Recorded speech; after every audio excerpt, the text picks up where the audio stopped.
Sloth_Goober is today's top dog. That warrants a wacky Elias J. Dogger response. Here's Dogger, with some more valuable input. Please clap.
I only clap with my cheeks. Sheesh.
Doop.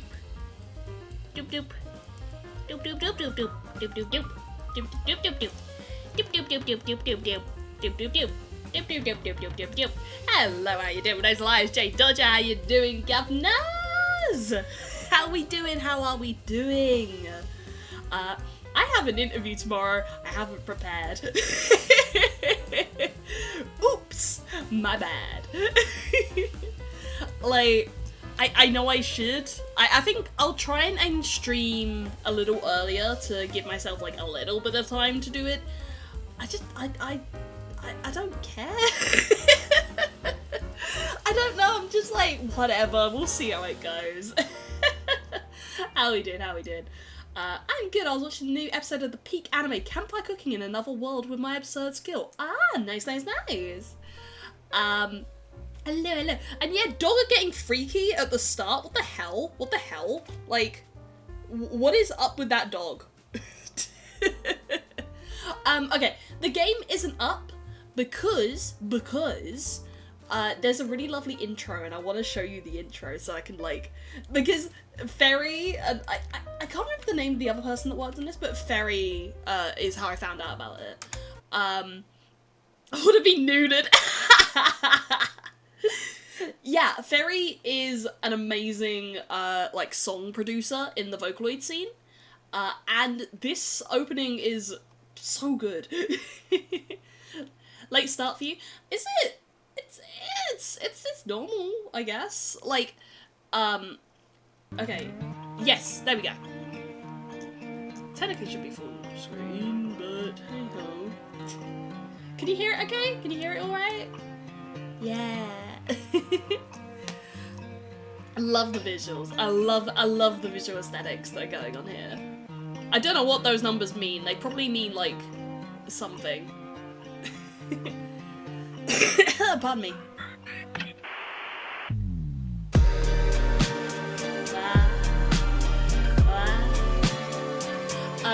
So this visual novel is 7 to 8 hours runtime and it's free. Is this horror? I don't know. I don't believe it is, but it could have themes in it. I don't know. I'm very blind. I'm very blind. Like, I just know who made it, that's about it. Z.A.T.O. This is Z.A.T.O, everybody! Z.A.T.O, I love the world and everything in it. Okay, let me put it on full screen because I want it on full screen. We don't usually read visual novels on Elias, which I want to make more of a regular thing. Because I just want to read more visual novels. It's entirely selfish. It's just, I want to read some visual novels, okay? I'm just gonna drag you guys along with me. Alright, let's just jump right into it. I think we'll go for about 2 hours or so, I think. But we'll see how we go. Yeah. Alright, let's go. Let's head on right on in. Vanish into the dark! Oh, it's snowy. Yay. Do I have to click? No. Okay. Is this cinematic? Maybe. It's good as a visual novel since I don't know how to read. I'll read for you. Did you know that our sun is a very unusual star? To start with, it's a yellow dwarf. Those constitute for just 7 to 10% of all stars in the universe. It's an outlier even amongst those. Most yellow dwarfs are primarily covered with dark spots. The sun isn't. The majority of its surface is bright. In fact, it has 3 times the number of light spots than it does dark spots. Music's kind of loud? Okay, let me... settings, there we go. Turn it mid? That mid? Is that better? I already turned it down when I booted it up, so let me know if that works. Or I can, I don't feel I can really adjust my mic any more than this. Maybe? is that better? Is that better? Yeah, okay, awesome, right. The majority of its surface is bright. In fact, it has 3 times the number of light spots than it does dark spots. Sure, its overall brightness index is nothing special. You could even call it underwhelming compared to other stars of its type. But even so, it works harder than most to shine as bright as it can. And I find that really cute. That is cute. That is actually adorable. I don't remember where I read about this. Must have been some newspaper from years ago. But that small piece of trivia still pops in my mind whenever I look up at the morning sky. It's not much of a view, to be honest. Not much of a sky, not much of a sun. I guess that's the kind of region it is. Some people say the sun is just lazing around in our parts, what with the constant snow. But people that go around saying that, well, they clearly haven't read that newspaper. They ain't reading Z.A.T.O, clearly. The more I thought about things like that, and the more I learned, the more I realised how incredible everything is. I'm not just saying that to mean amazing. I mean improbable. You can't deny the world is full of great coincidences. It's to the point where I've begun to ask myself how much of it we can attribute to pure chance. Hello, goodbye. Okay, hi Kiwi. Goodbye Kiwi. The universe was so kind as to give us both a star and a planet with the perfect conditions for sentient life. Just the slightest fluctuation in the composition of our atmosphere, the size of the globe, or the distance between Earth and the Sun, and none of the beauty surrounding us would exist. Some would call it a miracle. And of course that's a lovely way to put it. But isn't that giving the world we're living in too little credit? Huh. This is a really pretty opening monologue. But it's not that I subscribe to the anthropic, I believe that's anthropic, principle or anything. I'm not so arrogant as to believe the universe exists just for our sake.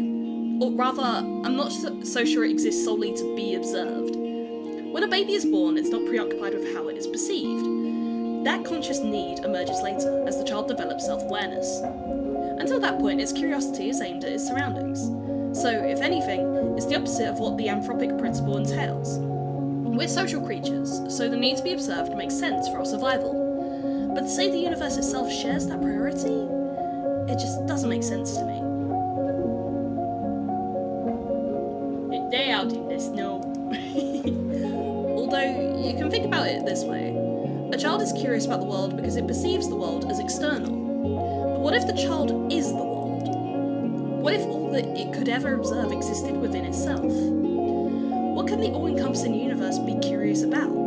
There's nothing but itself, so nothing but itself. There's nothing else to care about in the whole wide world.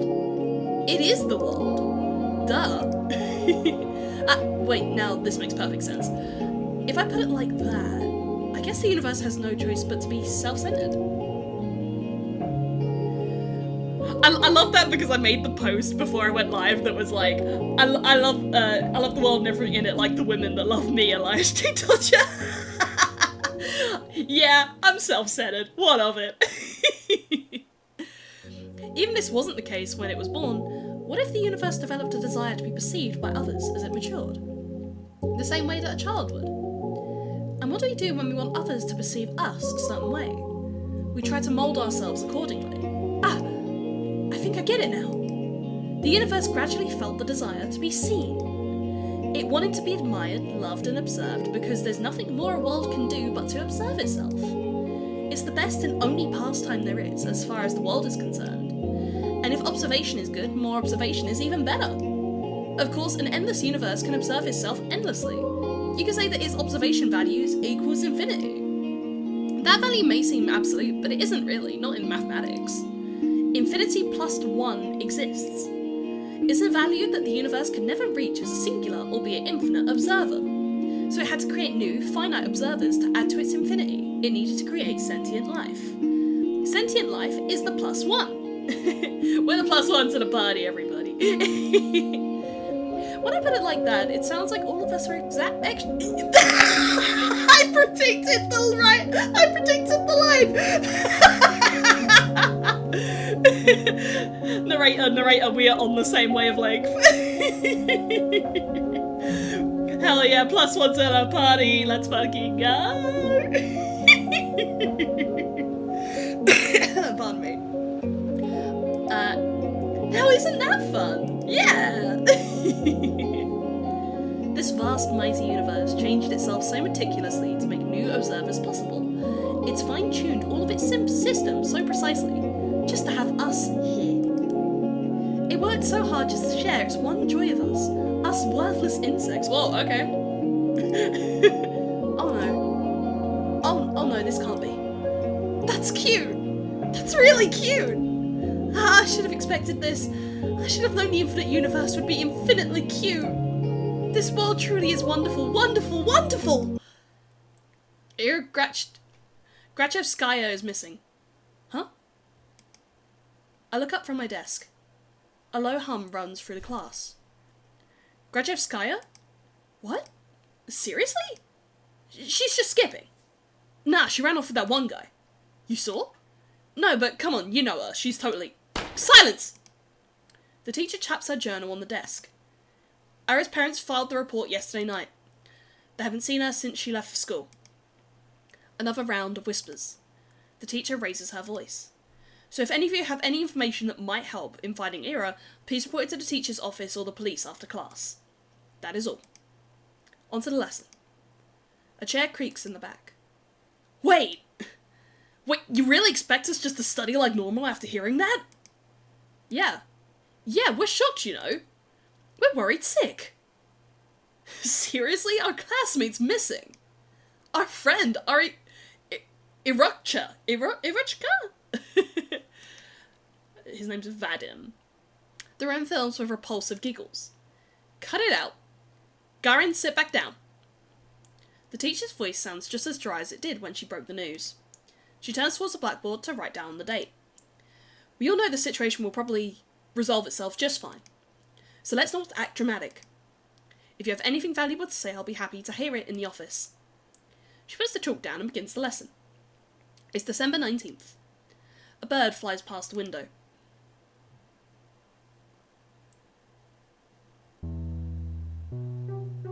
Ooh, I wonder where she's gone. Disappearance, give me a break. Aren't you supposed to wait 3 days or something? That's a myth. You can file a missing report whenever, specifically if it's a kid. Oh yeah? Hey, let's report each other as missing and see who finds first. Who they find first. Ha, you're on! No, but seriously, what's with the sudden hubbub? So she didn't come home, big deal. I thought wandering off was a whole thing. Right? That's just Grachevskaya for you. For ya. Grachevskaya. I'm getting the pronunciation right. Bet our parents just want some attention.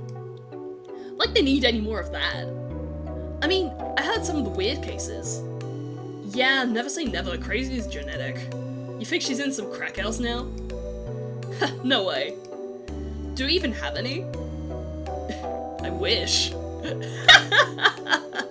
I want to be Breaking Bad! At least there'd be something fun to do. Honestly. Hey, but she's like for sure with the guy, right? The guy? You don't know? Bunch of people have seen them together.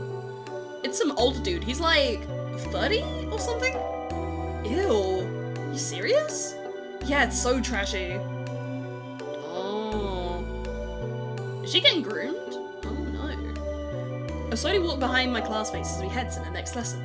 It's irritating. Their conversation is ticking me off, I'm not sure why.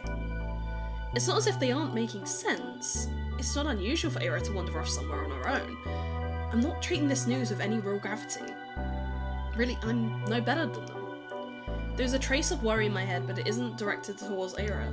Instead, when I first heard about her disappearance, the thought that flashed into my mind was rather ugly. Now nobody will come to save me. Oh. Gross. But regardless of what people are saying, and regardless of what I personally think, that's still a missing person. Her poor parents must be so worried. Just picturing it makes me feel glum. I'm not surprised Ira would just run off somewhere without telling anybody, but still.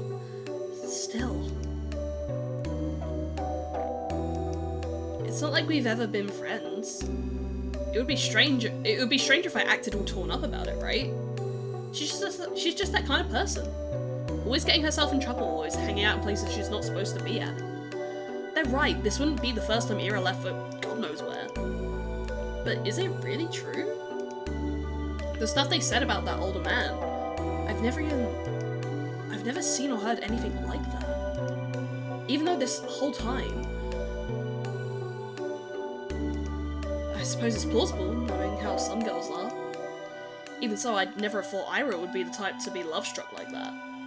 Love-struck? Huh. When I put it that way, then it's almost... yeah, it's most definitely cute. This girl, she's... anything terrible happens, like, when you put it that way, that's kind of cute, actually. She's kind of like me when it comes to, like, monsters and stuff in fiction, whatever, like, monsters, murderers, it's like, huh, kind of cute, though. Ira in love. Forbidden love, too. Wow, I'd never have guessed. I never took that girl for a romantic. But she is a girl at the end of the day. And she does like those types of books. So perhaps she was planning to elope all along? Ah, crap, it's all so complicated. I'm really torn on this, I really am. On one hand, it's super romantic. Such beautiful young love with no regard for what anyone thinks. It's so incredible. It's incredibly cute. But on the other hand, I'm really sad. It's selfish and it's dumb, but if Ira is really gone, it's like I've got nothing to hope for anymore. Hey, Shabina. Huh? You know anything about this? No. Why would I? Well, you two are pretty close, right? The whole group chuckles. We weren't... No? No, not at all. Hello, Anak, how you doing? we read in a visual novel. Really? Really? I thought you two were dykes. What? They all erupted in laughter. Oh shit. We weren't! We didn't even talk! Gah, Fadim, you dumbass! Grachevska's... I need to get better with his name. Grachevskaya. Screwing the old guy. She ain't like that. I don't know, some chicks swing both ways. You never know these days. I don't, it's... Look at her face. Chill out, Shabina, we're just kidding. Jeez. Why are you getting so scared anyway? You really a lesbo or something? I'm not... They just keep laughing. What can I even say to that? No matter what I do, they just keep laughing. If Ira came in through the door right now and heard what they were saying, all hell would break loose. I mean, she only disappeared a day ago. She probably just came... She's probably just coming late today. She doesn't even know there's a missing report. Maybe she has already left her lover's place. Maybe she's trudging for our snowy schoolyard as we speak. No, she's already inside. She's already left her wet puffy jacket in the cloakroom. And now she's going down the corridor, up the stairs, to the left. That's right, she's coming. She's gonna storm in any minute now. Right, that's it. I hear her. I can hear her footsteps. She's coming. Ira's coming. What's in that face? You look like you're holding in a shit. She's totally a lesbo. I'm not. I've never talked to her, I told you. The steps walk past the classroom. Now that they're closer, they don't sound like her at all. They never sounded like her in the first place. Well, maybe not with her, but like in general. Yeah, you don't have a boyfriend, right, Shabina? Why's that? Huh? I don't know. I just... Dude, look at her. Be real. Come on, don't say that. What? You want to be a boyfriend? Hey, Shabina, want to go out with Igor? Oi! What? Come on, he's a great guy. Right, Igor? Igor. You treat her right. Piss off, man. I'm not doing this. She's really cute. I really like her design. I bite my tongue. There I go again. Bad habit. It's not like it works anyway, so why do I keep doing it? I pop down at my desk and start mindlessly flipping through the textbook. I need to stop indulging fantasies like this. It just makes me feel stupid every time. If Ira came in through that door and beat them up right then and there, would it really help my case? They probably keep saying those same things behind her back. And to my face. I guess it really would be for the worse. Yeah, I shouldn't have wished for that. If Ira saw that, it would just add fuel to the fire. So it's a good thing that she didn't interfere. It's a good thing, it's a really great thing. Aww. At least these guys don't bother me for the rest of the day. Everyone's too preoccupied with gossip. I can't focus on studying either.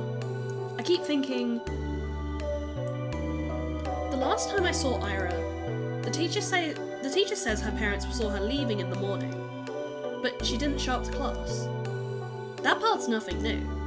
Ira had always had a bad attendance record, so I assumed she skipped as usual, and went to see that man they talked about. Did she go to him right away? Because in that case yesterday evening... Go home, Asya.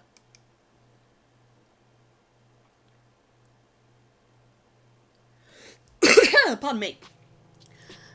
The teacher's office, was it? I'm kind of scared of going straight to the police, but I should probably report that. Not sure if it'll be of any help.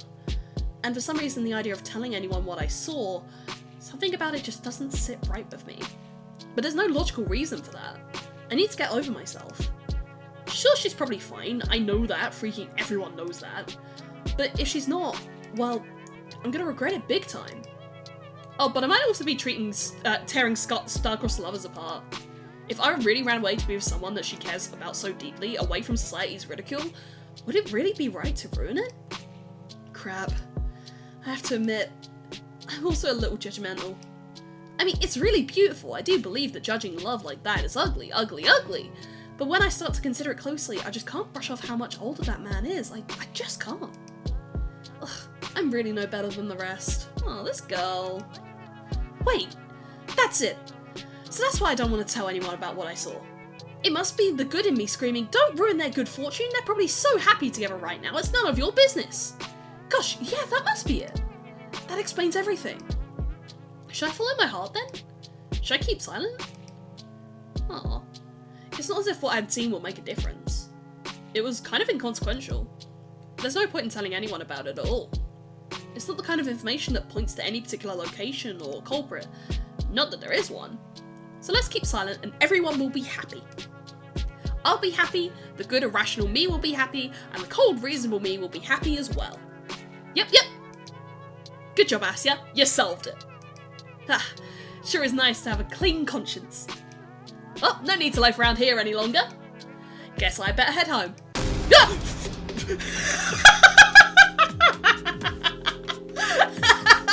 I got jump scared by an Ace Attorney fucking.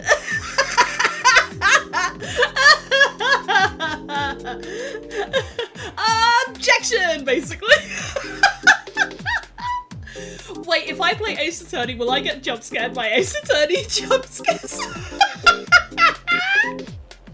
Oh god. This visual looks like a... it's like that type of glass. I remember like, my grandma, like stepdad's grandma, stepdad's mum, right? Okay, it's kind of weird, right? Because like that part of my family is Iranian. So like we used to call her Met's mum, right? So when I say about her, it's like I don't want to just jump around what she is. Like she's Met's mum. Like they used to have glass like this at their place, and I don't know. I just always have fond memories of this type of glass. Just like as a little kid, just running around them, just like ooh, they look funny. Counterpoint. What if, and bear with me here, what if Ira is actually missing? Despite all odds, there's always a possibility that she is in danger. If there's even the tiniest chance that my report will help in finding her, then that info is worth providing. And if she really did elope with her beloved, then my testimony won't change a thing. It's worthless at worst. That's true. If I carefully weigh the pros and cons, that off chance of Ira being in danger and my words being the key to saving her makes for a strong argument. Whoa, my words being the key to saving her. Wow, yeah, that'd be so amazing. And then I'd come to visit her in the hospital and she wouldn't know how to thank me. She'd say I shouldn't have, she'd say, I told you to leave me alone, dummy. But then I'd just shake my head and respond, it's nothing, I'm just doing what I was supposed to. No, gotta come up with something cooler. I'll need to think about that. Wait, why is she in the hospital? Do I hope Ira ends up being in the hospital? Jeez, of course not. I don't need my freaking testimony to save her. I hope my testimony is useless because she's already home. Or is calling home, telling her parents how happy she is with the love of her life. That's what I hope for. Ugh, I keep having stupid thoughts today. At least I know what I should do now. I've made my decision. I'm going to the teacher's office. Where was it again? I doubt they'd even expect anyone to come. I'll probably look kind of silly. Wouldn't that be the first time? Well, who cares? Walking, down the staircase to the right, down the hall. There, that's the teacher's office. Ugh, my nose is still really bunged up, it's annoying. Oh? A girl. Oh my god, she's cute. There's a girl standing there, right at the door. I think I've seen her before. Is she an upperclassman? Our town is really tiny, so our school, if I were a better person, I would have known her name. She turns to look at me. I'm not sure what she is expecting, so I nod a little. Is there a queue? A queue? To the office. Oh. Oh no! I'm just waiting for someone. Okay. Hey! What? You're Asia, right? Yes. How did you know?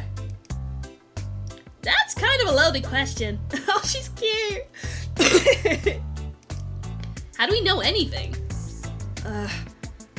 I mean, it's not like we have lots of face to remember here. You know, me too, right? Sorry. Really? That's what I was talking about. It's not that I don't care to remember everyone's names. I just don't know wherever people get them from. It's like they just kind of come out of like the stalk or whatever, right? And then it's just like, what? How do you get that name? Where did it come from? Who gave you that? They said in tiny cities like this, everyone knows each other, but that's not true. We learn about people outside of our immediate circle through gossip or common friends. But I haven't made any new ones since the day Tosia left. And gossip? Sure, sometimes I overhear my classmates chatting about this and that, but I don't like listening to them. I don't like their voices, so I try not to pay them too much attention. Wait, when I put it like that, it kind of does sound like my fault. I love this protagonist, she's so silly! Just like, is it my problem? No, it is the generation that is wrong. It is the gossip that is wrong. Like, I'm really bad with names too, so like, I totally get this girl, I totally get her. My point is, when people regurgitate the idea of everyone knows everyone, the word everyone doesn't include me. Oh, that's such a mood. The name's Marina. Oh, nice to meet you. Nice to meet you too. You got something to share about Grachevskaya? How'd you know? What do you mean, how? We had an announcement, same as you. They told us to report to the teachers and all. I see. For some reason, I thought they only broke the news to us, Ira's classmates. But it makes sense to at least give the upperclassmen a heads up, just in case they happen to know her. Which means, you also know something about Ira. Yep. Oh, that's great. So you talked to the teachers already? Sure did. Wow. And what did you tell them? That's between me and the investigation. You can't just spout info like that out in the open, Asia. The wall's got ears. I understand. Sorry. Okay, well, you don't have to apologize. Crap. I'm making an awful first impression. Not only did I not know her name like I was supposed to, but now I look like I don't know the first thing about vigilance. Ugh, who am I kidding? I really don't! I'll just go in then. Marina suddenly blocks my path. Haha, no you won't. I'm sorry? You're not telling them anything. She gestures with her fingers to the tact of each syllable. Why? Because a bad feeling stirs up in my chest. Please don't tell me it's gonna be the same thing as my classmates. Is this because I acted rude? I didn't mean to. I never mean to. I just can't help it, can I? We've just met and I've already managed to mess everything up. Damn it! I desperately search her face for signs of mockery. But, weirdly, I can't find any. I've been waiting for you! Huh? Surprise? Of course I am. No, wait. This has to be some stupid ruse. I'm going to believe this girl and then she'll just laugh in my face about it. I'm serious. Ira told me about you. Really? Yeah! Oh gosh, they talked about me. Wow. I'm shocked Marina is being as friendly as she is, considering the kind of description Ira could give. Wait, does that mean she's a friend of Ira's? For some reason, I never thought about her having any. At least not at school. That was really presumptuous of me. I wonder what Ira is like when she's with friends. I know you saw her yesterday. I figured you'd want to report it, so I ran here as soon as classes ended. I guess it'd be easier to catch you between lessons, but I got so caught up in all the stupid rumors. It kind of slipped my mind. She knows? But hey, what matters is that it all worked out. So why are you stopping me? Well... Rena looks around the empty corridors before lowering her voice. If you tell them about yesterday, you'll make everything worse. Huh? Let's not talk about this in front of the office, okay? Come on, let's go. She takes a step back and beckons me with her hand. I'm not sure what she has in mind, but it doesn't seem like a prank. Still. Wait! I know Ira's probably fine, but isn't it better to play it safe? The faster we share all we know with everyone, the... Quiet, you! I just said that we shouldn't talk about this stuff where the adults can hear. Oh, that was a nice transition. Marina grabs my hand and starts dragging me down the corridor. She's not exactly being quiet either. All of my stumbled protests sound so weak they might as well have been white noise to the other girl. Yes, I spent half the day doubting whether I should report at all. So what? I carefully examined my options and came to my own conclusion. I deserve to see it through. I deserve to testify. But some part of me is relieved that the ultimate choice was made for me. I mean, that silly gut feeling I thought I overcame with reason has to come out on top. So there was something to it in the end. So I was right, my heart was right.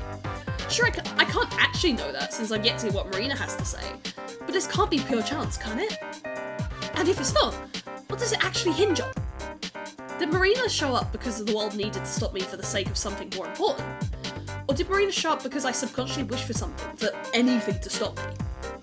Whatever it was, I guess I don't mind this after all. I think I'll stick to the grander narrative angle for the time being. The world bending itself to the will of some worthless gnat is a preposterous idea. But if it wouldn't be the first time for me, would it? Ooh, okay. And the fact that the world, for any reason, has decided to guide me towards the right path, that's so endlessly sweet. She's so cute! God! Like, she's so glass half full.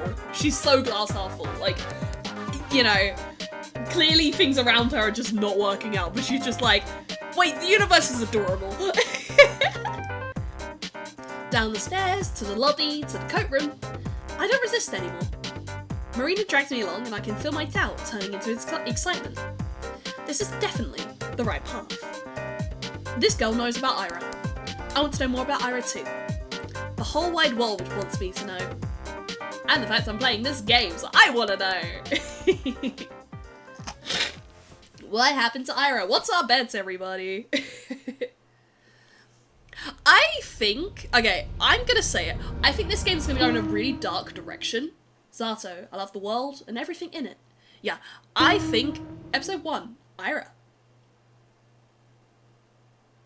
I don't know how many episodes there are in this. Yeah, I want to take a guess and say it is really dark, but Asya, I think she probably like interprets it in like the best faith possible. That's what I think. That's my predictions. But what the hell is your problem? Ooh. Everyone is looking for Ira. From Ira to Garin to the chair that just crashed on the floor next to the boy, barely missing him. Huh? Grachevskaya, the fuck? Is she insane? Somebody called the teacher. Oh, she's cute! I love that dress. I love that dress. It's so cute. Not paying any mind to the commotion that has filled the classroom, Ira storms towards Garin. Her face is contorted with rage. Before he can react, she rips the notepad from his hand and slams it on the desk. I hastily grab onto it. Read that again and I'll kick your teeth in. Huh? Are you nuts? Ira doesn't respond. For a second, she just glares at him, then turns around and stomps back to her desk. The classmates who were caught up in a laughing fit just a moment ago are now watching her in a silent bewilderment. They scoot out of her way as she retrieves her bag, then heads towards the door. Crazy bitch! She ignores him. Grachevskaya, where are you going? Bump. Hey! Ira forcefully pushes past the teacher. You! Grachevskaya! What? What do you think you're doing? Your parents will hear about this! Her threat falls on deaf ears.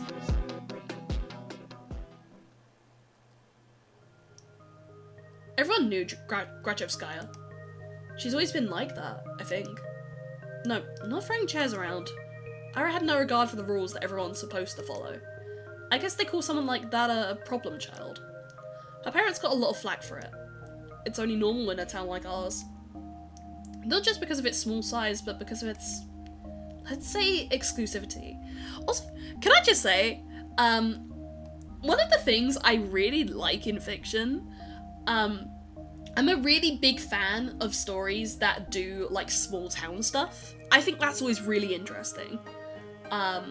It's just something I enjoy. Like, I love things like Higurashi, that does it. I read Boys Abyss, and I didn't like the ending of Boys Abyss, but I liked the sense that it came about with, like, small town vibes.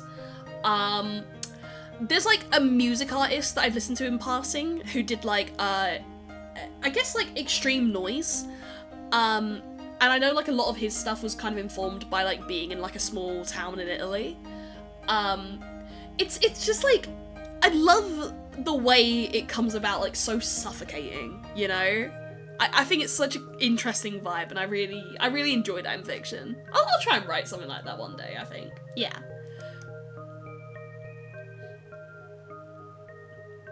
Vorkuta 5 prides itself on its virtually non-existent crime rate.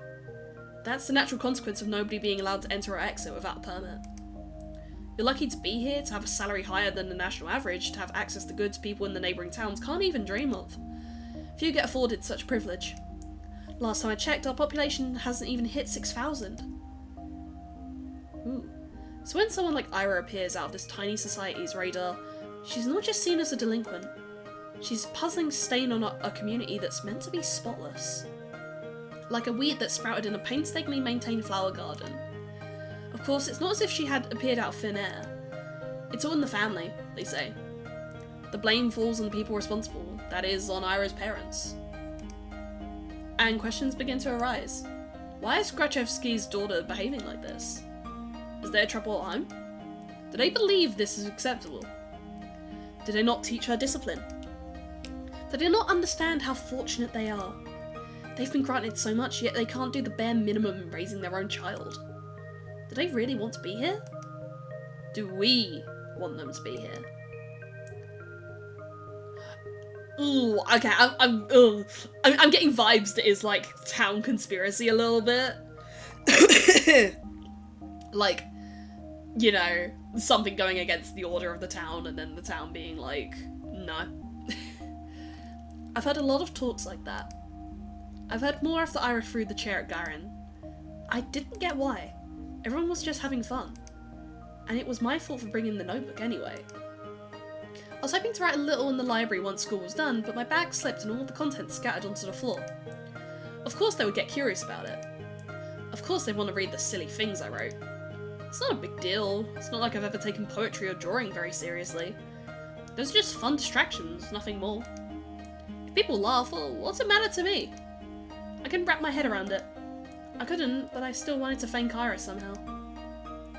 God, I can't get over this girl's, like, blinding fucking optimism. Like, she's not, like, everything sunshine and roses, but she always manages to come round to, like, looking at something in a very positive light, and it's really endearing, actually.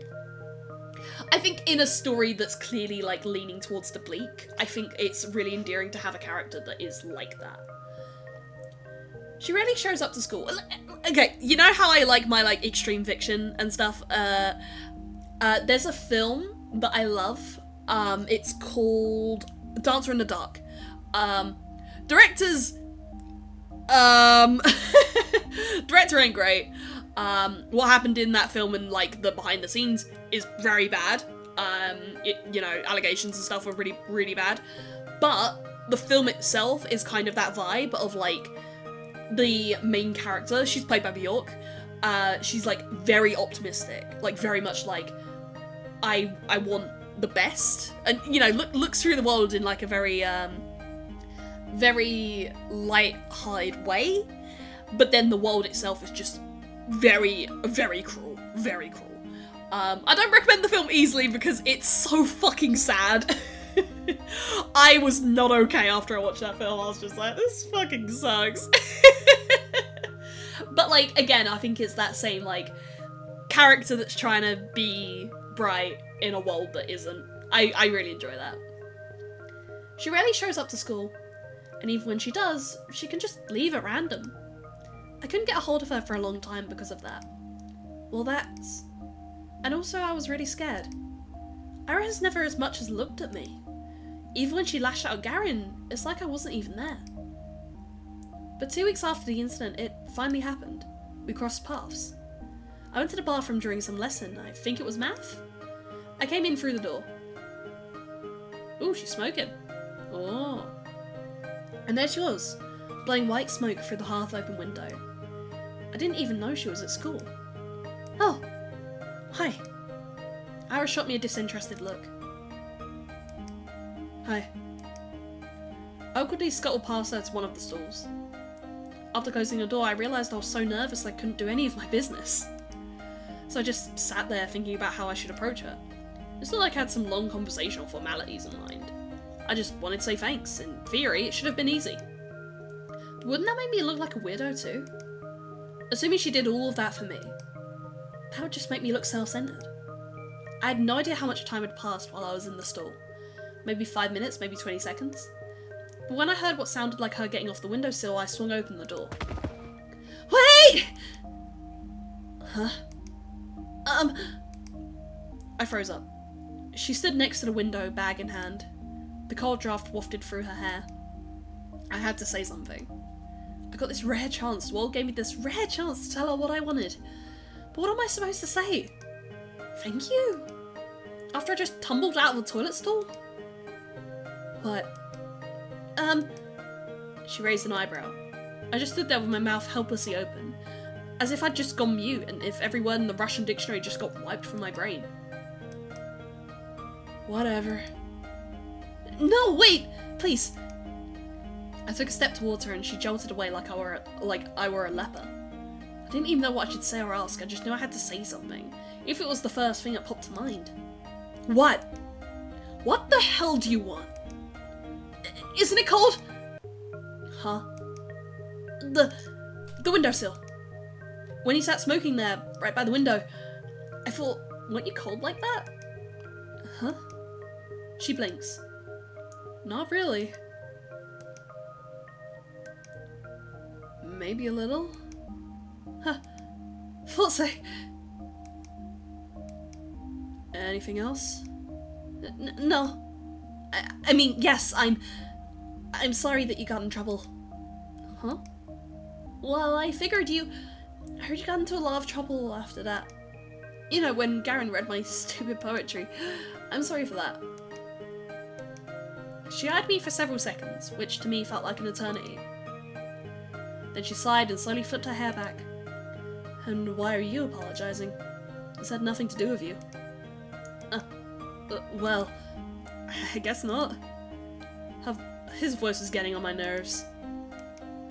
I see. I looked down at the tiled floor. I knew that was the case, of course. It's not like I was hoping Ira jumped in to defend my honor or anything of that sort. I wanted to thank her regardless of intent, but no matter how hard I fought and tried to word it, everything just came out sounding awkward or wrong. Why does this always happen? The soles of her boots squeaked against the floor. She spun around and walked towards the door, and this time I made no attempt to stop her. Your poetry isn't stupid. Huh? I stood there, dumbfounded. Did she just say that?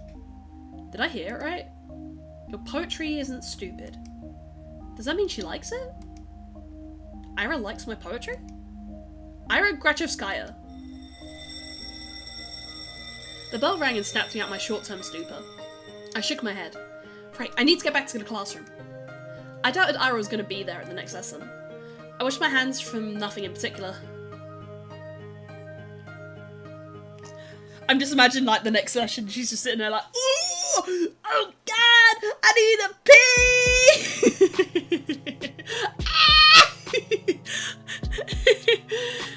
I got caught off by a girl, but I needed a pee! Needed a whiz! Weeks passed. My life didn't exactly change.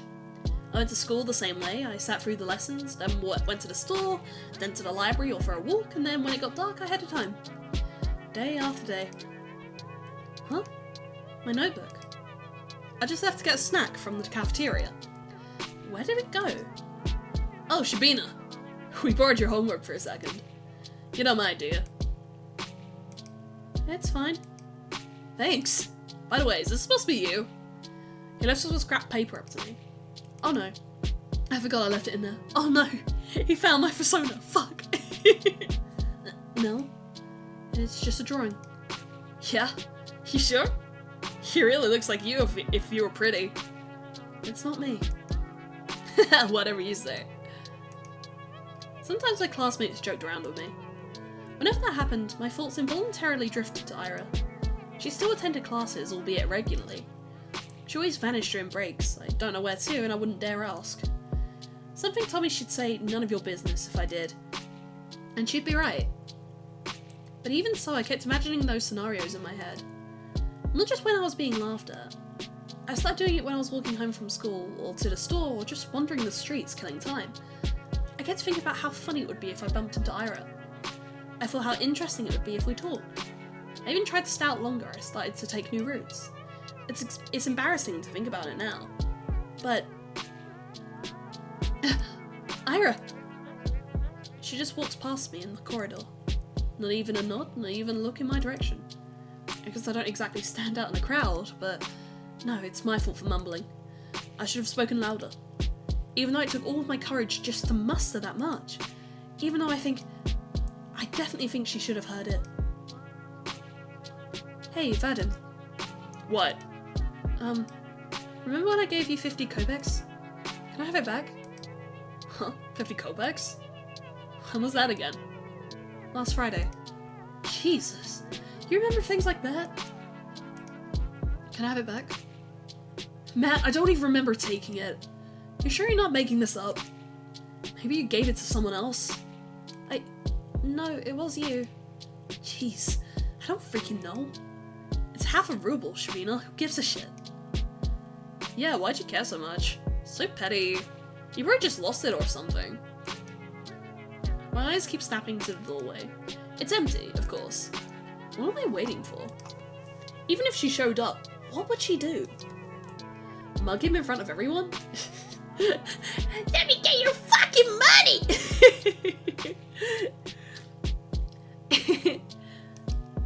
That would be really funny. Hey, stop thinking that. Maybe he really did forget. Who knows? I really shouldn't be upset. It's not that much. You can go grocery shopping with that, but it's not the end of the world. I'm not exactly starving. Lately I've been eating too much junk anyways. Yeah, maybe if I eat less of this stuff, my skin will clear up. That'd be nice. So you don't use makeup at all, right? No, I don't. We're not allowed to, though. What are you saying? They allowed it last year. Really? I'm just gonna send you home for it. Oh, that's good, I guess. These girls rarely talk to me. They're usually pretty nice, though. At least when they're not joking along with the guys. I think one of them likes Vadim. She laughs a lot whenever he says anything to me. I suppose you have a very different sense of humour. But you never tried it before, yeah? Makeup? No, never. Seriously? You're like 15 already. 14. Same thing. You gotta learn to do it at some point. Especially with that complexion. Well, I'm not really... Hey, how about we help you out? Huh? Yeah! Just some light makeup, you'll see what it's like. I don't know. Come on, it's gonna be fun. Yeah, you're gonna love it. Alright, but... Yay! Come here then! Doll me up. Make me beautiful. I don't think people do unpleasant things on purpose. Nobody wakes up in the morning with a goal to make somebody feel bad. I wish the world was different though. I don't feel the same, Asya. I don't feel the same. I think there's people that are deliberately, like, not very nice. I really believe that. If someone is doing something hurtful, they don't fully understand it. So I shouldn't wish bad things on people who don't really know they're being mean. I shouldn't wish for Ira to appear or interrupt them or to scream at them or punish them or anything. I can still hear everyone laughing as I run out to the corridor. I'm covering my face, I don't need any teachers seeing me like that. At least the toilet's close, so I can wash this mess off quickly. I should stop falling for these cranks. What was I trying to say that? I should stop falling for these pranks, but... Bump. Sorry. I lift my face up without thinking. Oh no. What the hell? Ira jerks away from me. I can't blame her. I must look like an insane person. Yeah, I look awful. God. I can't handle her looking at me like that. I'm sorry. Huh? I run past her. Run, run, run. I just need to get to the restroom. I just need to wash it off.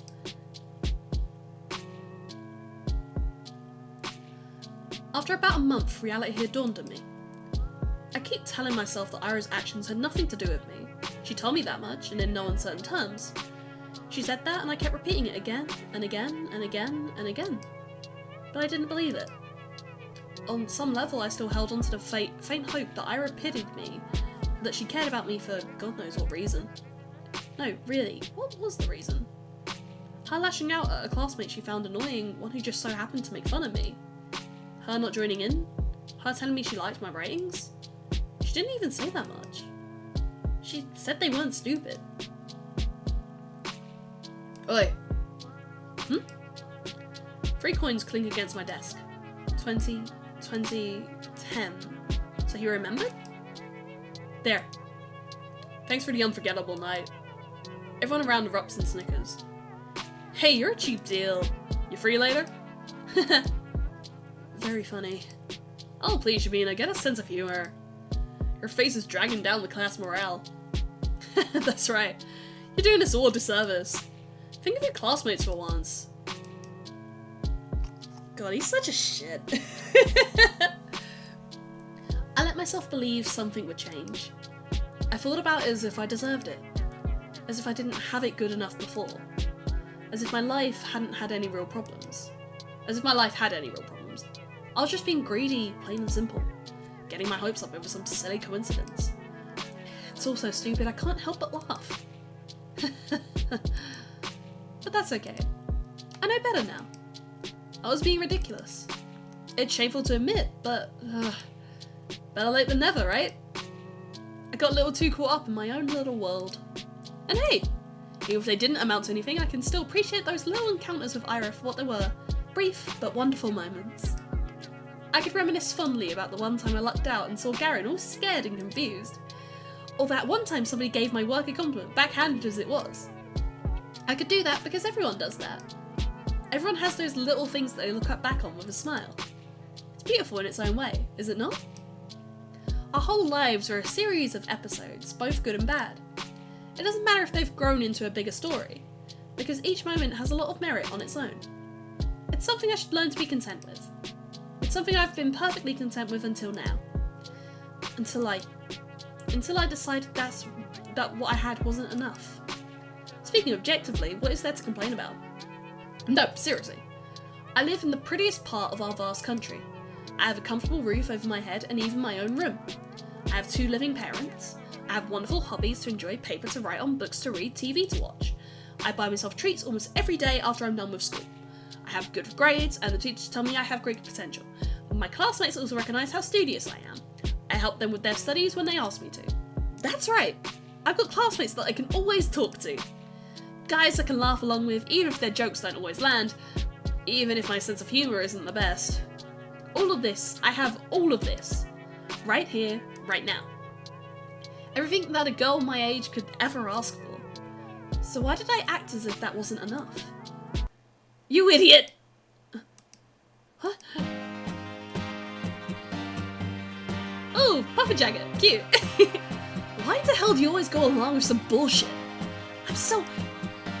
Ira looks as if she's going to slap me, but instead swings her boot against the snow hill. She then turns to me and starts roughly swiping clumps of snow stuck to my coat. My whole body feels slightly numb. When I start to speak, my voice comes out weaker than expected. Ira, how did you know I was here? Doesn't matter. I heard that asshole Garen giggling about it. Can you stand? What happened to her? Is she okay? Oh shit. Yeah. I clumsily get up, my limbs feel rigid. I know you shouldn't sit on concrete when it's cold. I wouldn't normally. But there was nowhere else to sit near the school's back entrance, and my legs were starting to get tired. I half-heartedly shake the snow off my skirt and tights. The flakes fall gently to the ground below. I look at Ira. Her face is... Huh? The word concern flashed in my head, but I've already learned I'm no good at judgments like that. I shouldn't be presumptuous, it's a bad habit of mine. I shouldn't flatter myself. I shouldn't. The question escapes before I manage to cut myself short. Oh, so why are you here? What do you mean, why? I told you Garen was bragging about slipping you that stupid letter. Oh, bless her. No, that's not what I'm talking about. Well, this doesn't have anything to do with you, does it? As soon as I say that out loud, I realised I messed up. I really did. Now she's gonna punch me. Ira's gonna punch me for real. She's gonna punch me and then never speak to me again. I don't even say sorry, I just brace myself for the incoming blow, physical, verbal, I don't care. I've earned it. No, not really. It doesn't concern me at all. It's just annoying. Is that so?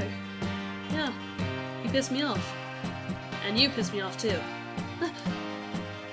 I don't freaking get you. You know it wasn't real. There's no way you believe that, right? Right? I didn't believe it. I'm not that stupid. I looked down at the moist and crumpled letter I forgot I was still holding. It's the oldest trick in the book. A love letter prank. Really? Who would fall for that? I stared at that shriveled up piece of paper to something about its whole existence feels extremely sad to me. You wanna burn it? Huh? I have matches. Oh, no, thanks. It's wet anyway. I fold the letter and shove it into my pockets. It'll get damp inside, but I don't care. I can't throw it away. A fake confession is still a confession in the end. Oh god. She's such an optimist. Those words didn't choose to be written insincerely. It's okay. Even if this whole thing isn't real. I met Ira today. Ira came. After all these weeks of praying, Ira came. Thank you. Huh? I smile at her. Even after I said I'd come to terms with it, like, right as I was saying it to you, to myself, to the world, I knew that I was lying. I couldn't throw away that last dumb scrap of hope I had.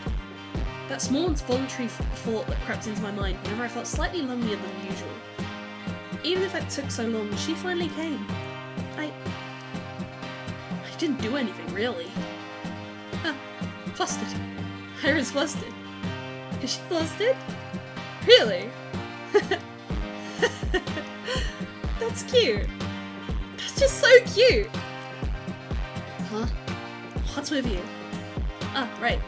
I'm grinning like an idiot. Sorry. I'm fine.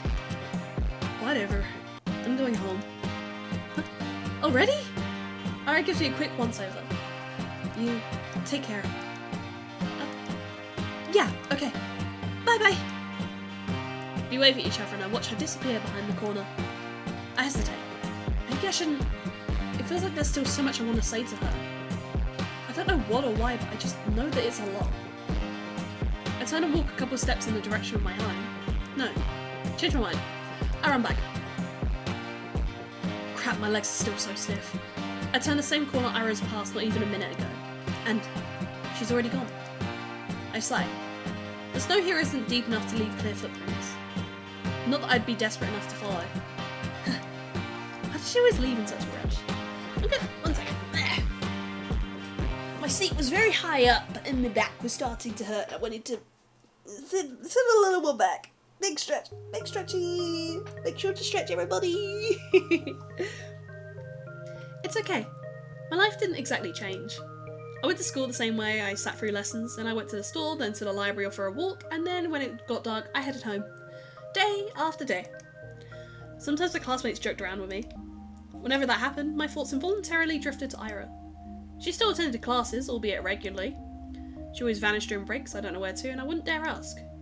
Something told me she'd say, none of your business if I did.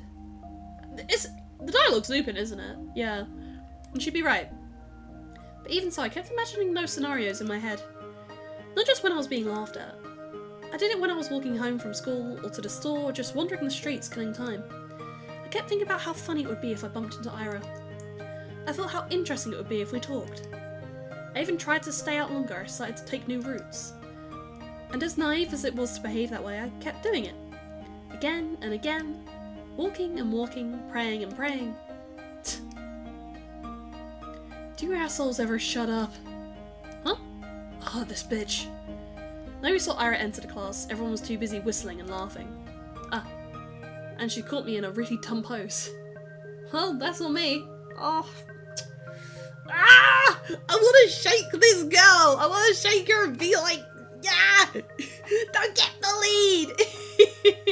She's so cute! She's so cute! I wouldn't have chosen Dare if I knew she'd see me like that. Though choosing truth when playing with these guys, I'm not sure what's worse. Oh well.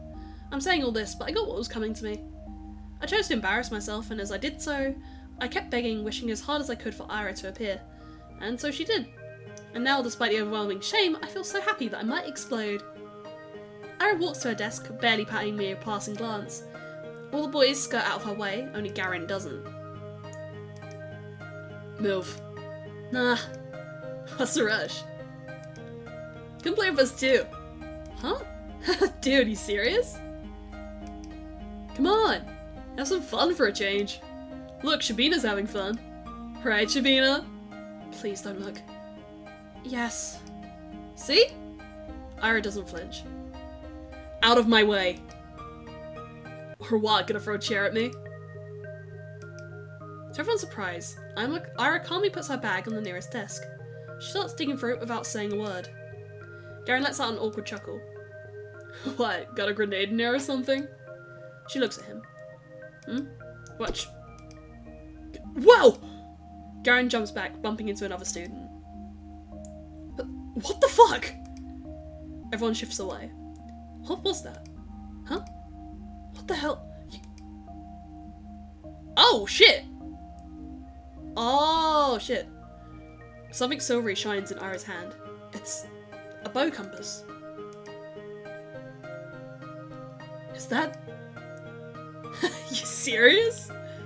She doesn't say anything. The room fills with low murmurs that quickly turn into jeers. Psycho, nutcase, crazy bitch. Ira lowers the compass and makes her way to the desk, looking unbothered. It's just like the last time. Ira saves me without acknowledging my existence. Maybe some onlookers, most people will think she didn't plan on helping me at all. And that's what I'm inclined to think as well. Yet, my unreasonable heart is still elated. And I'm getting some really silly thoughts. The 2 times when Ira lashed out at Garen were the 2 times she saw him laughing at my expense. This can't be a coincidence, right? Of course it can. It was only 2 times. 2 times and weeks apart. You'd be an idiot to think otherwise. Yes, I guess you're right. It's only logical train of thought. I should agree. I would agree. If only... I didn't do anything, really. If only Ira didn't show up that day. It's been 2 weeks since then, I haven't stopped replaying that moment in my mind. Over and over and over and over and over. I didn't get sad about Ira ignoring me at school or anywhere anymore. Because in that moment all I got was the justification I could ask for. It was everything I could have hoped for. But I'm still a very greedy person. It's still not good enough. I still keep looking for her when I'm out. It's almost ridiculous how hard it can be to catch a person in town this small. So at some point I started to wonder. I saw my classmates regularly just out and about. Strolling along the main street, at the courtyards, at the community centre, at the store, at the cafe. They weren't hard to run into. But it was as if Ira spent all her free time at home. Which could be the case, but didn't sound like something she would do. From what I heard and could assume, she didn't have the best relationship with her parents. Spending hours on end in a home like that every day. No, I really doubt that. The other more probable option was that she preferred the outskirts. Maybe she didn't want to be bothered. That sounded like her. Well, despite that being highly likely, I was hoping to do just that, bother the heck out of her. Oh, this is cute. I I felt almost brave about it. Ira could totally get pissed. She could push me away. She could even attack me. Well, but for some reason I really didn't think she would. Ah, my breath halted. Oh, hey. Hi! The vents near the research institute expel hot air. Nobody really goes here aside from the staff coming out for a smoke. I've never run into any, but the ground here is littered with cigarette butts, so that's a safe bet in my book. Why was Ira here of all places? Again? How many times can you buy into stupid pranks? They seriously sent you all the way here? What? No! I didn't get any letters after that. I'm just taking a stroll. A stroll? Here? Yes. Okay. Ira gives me an incredulous look. Do you, like, smoke? No, I don't. Why? It's a smoking area. Yes. I know that. You wanna try then? What? Smoking? No, thank you. Okay. She shrugs. Awkward start. I can't let it end here. I need to just... And what about you, Ira? What about me? Why are you here? Were you at the institute? Yeah. Something like that. Something like that? My mom works here. She forgets her lunch sometime. Oh. Oh! You bring her lunch? That's what I said. That's so sweet! Huh? I mean, it's really nice you look out for your mum. It's whatever. It's not. I know it's not. With all I've heard about her family, the fact she still goes out of her way like that, it's really amazing. The thought of doing something like that for my parents has never crossed my mind. I mean, if I were told to deliver something, I would. But Ira's different. She wouldn't do something just because she was ordered to. She'd have to really care about it. Crap.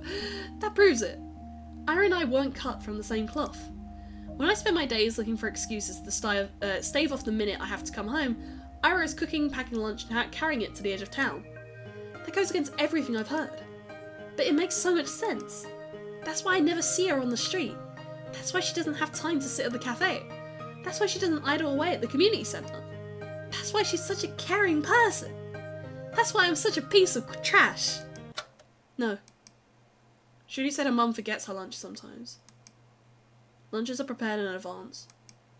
It doesn't take long to get to the institute, even if you walk from the other side of town. Yes, that's true. She still have plenty of spare time.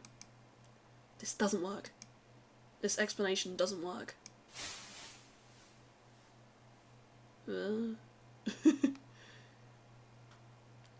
Ira walks back into the building. Hi. That gave me chills! That gave me chills! I was like, it got creepy. Do I really need an explanation? It's none of my business. I'm not so delusional as to believe we're close enough to share something like that. That'd be nice, but it's not how things work. Things work like this. When Ira's in the room, Garen doesn't talk to me as much. When she isn't, I wish she would be. Your friend's not here today? Who? Who do you think? Oh, she's not really my friend. You're Pitbull then? Pitbull? Hey, that's spot on! You can't make harmless jokes around that chick without her throwing a conniption fit. I love that word, conniption fit. Genuinely such a fun word, like... Wasn't it in the Kingdom Hearts stuff recently where it's just like... if you say anything about the French, I'm going to have a conniption fit. I love it, I love it. It's such a funny word. It's annoying as shit. They think we're friends? Well, not really. But it looks like they've picked up on it. Or Ira's reacting like that to me being used as a laughingstock. So it wasn't just me. It's not just my wishful thinking. That's nice to hear. Even if I still don't know for sure, it's the most comforting thing I've heard out of Garen's mouth today. At least she barely shows up. Yeah, they probably kick her out before New Year's with that attendance record. Good riddance. That's right. Ira can't possibly be the minimal attendance requirements. I don't know about her grades, but... Wait, I don't think they could expel her. Huh? Why not? We're the only school in town. Where else is she gonna go? Damn, good point. Oh, so... Ah! That's an explanation.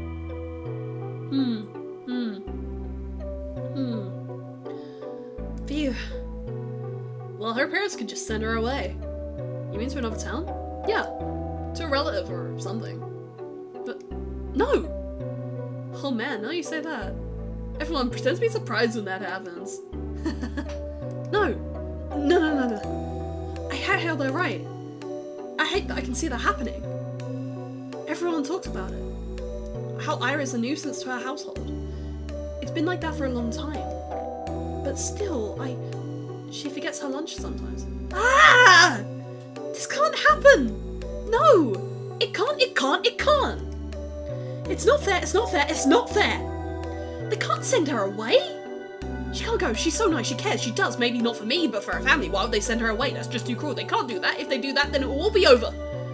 If they do, then I won't... We just started. I don't know... I can't even call it talking. I don't know what it is, but that doesn't matter. Even if she just tolerates me, even if she doesn't want anything to do with me, I don't care. This can't happen. This physically cannot happen. I raise my head and look out through the window. The snow is falling lightly on the yard. The dark pine branches sway under its weight. The long grey clouds glide placidly across the tundra. Far past the fences, past the mountain ridge. So far away that I can't picture it. So far away that my mind circles twice around the earth and comes back to the spot I'm sitting in. This world is way too gentle. It's been too kind to an ungrateful brat like me. So if I've earned this world's good graces, why can't a person so much more deserving do the same? What does a person like that have to do? As if there and is there anything that I can do? A bird flies past the window. Ira. What? I'm really using all of my luck these days. Ira sits smoking in the girl's bathroom just like she did when I first talked to her. Some snowflakes burn to that broom and stick in her hair. It's gotten colder. Maybe you shouldn't sit so close. I know you don't like going to class as much, but you can really get kicked out like that. Is that why you came here? To tell me that? I know that. I'm not stupid. I don't think you are. Do you just really not care? Everyone says that you'll get sent away. That your parents will send you to live with a relative. Is that true? Probably, yeah. Of course it's true. I knew it was true when I asked the question. Maybe if you just cleaned up. If you stop skipping, then maybe you won't have to go. And if you're having a hard time with studies, I can help. We could go to the library or something, and then... There's 1 month left. It's not gonna work. I get it. My voice is shaking. It's better if I keep staring at my shoes. It's okay. That's about what I expected. Of course I knew it's pointless to cram at this point. What does she mean by 1 month? I'm interested. What do I could she be ill? There's a possibility she could be ill. So like, it's like treatment or something? Like maybe at the institute she's being treated? That's a theory. Like, she's gonna die in a month? And that's like... No, but then why would she have a missing persons report if she dies? Huh. Of course I knew it's pointless to cram at this point. It's just an excuse. A selfish ploy to get some scraps of Ira's time before she goes. I wonder, did I do the same when Tosia moved away? It's only been 3 years. But now I think back to it, it's also hazy. I was a very different person then, I'm sure. At least I probably didn't humiliate myself like this. Hey. Thanks. No, I didn't do anything. It was a dumb suggestion. It was nice of you. Nice. Right. She doesn't know. She thinks I'm doing this out of kindness in my heart. It's just not fair. She really is too good a person. Are you not going to the toilet? Oh, actually, since you're here, have you seen anyone hiding a diary nearby? Diary? Yes. You know, the one we use for classes? Maybe you've seen something like that lying around? Ara's expression darkens. Don't worry, we were just playing a game. I guess the guys got a little carried away. I've checked the whole class and the corridors. It's probably somewhere really obvious, but I'm not good at that kind of stuff. When I hid Igor's pencil case, they found it right away. She throws a cigarette butt out of the window and hops off the windowsill. Without saying a word, Ara storms past me, but I grab onto the edge of her dress just as she's about to leave. Wait! I said it's fine. We were playing a game. Really. Please, don't get into more trouble because of me. I wasn't going to. Huh? I have no idea where it is. It was Garen, right? No, Shirikov. Same difference. She walks out to the corridor, I tag behind. I'm not sure what place Ira has in mind, but it becomes immediately clear when she makes a sharp turn to the right. Wait, seriously?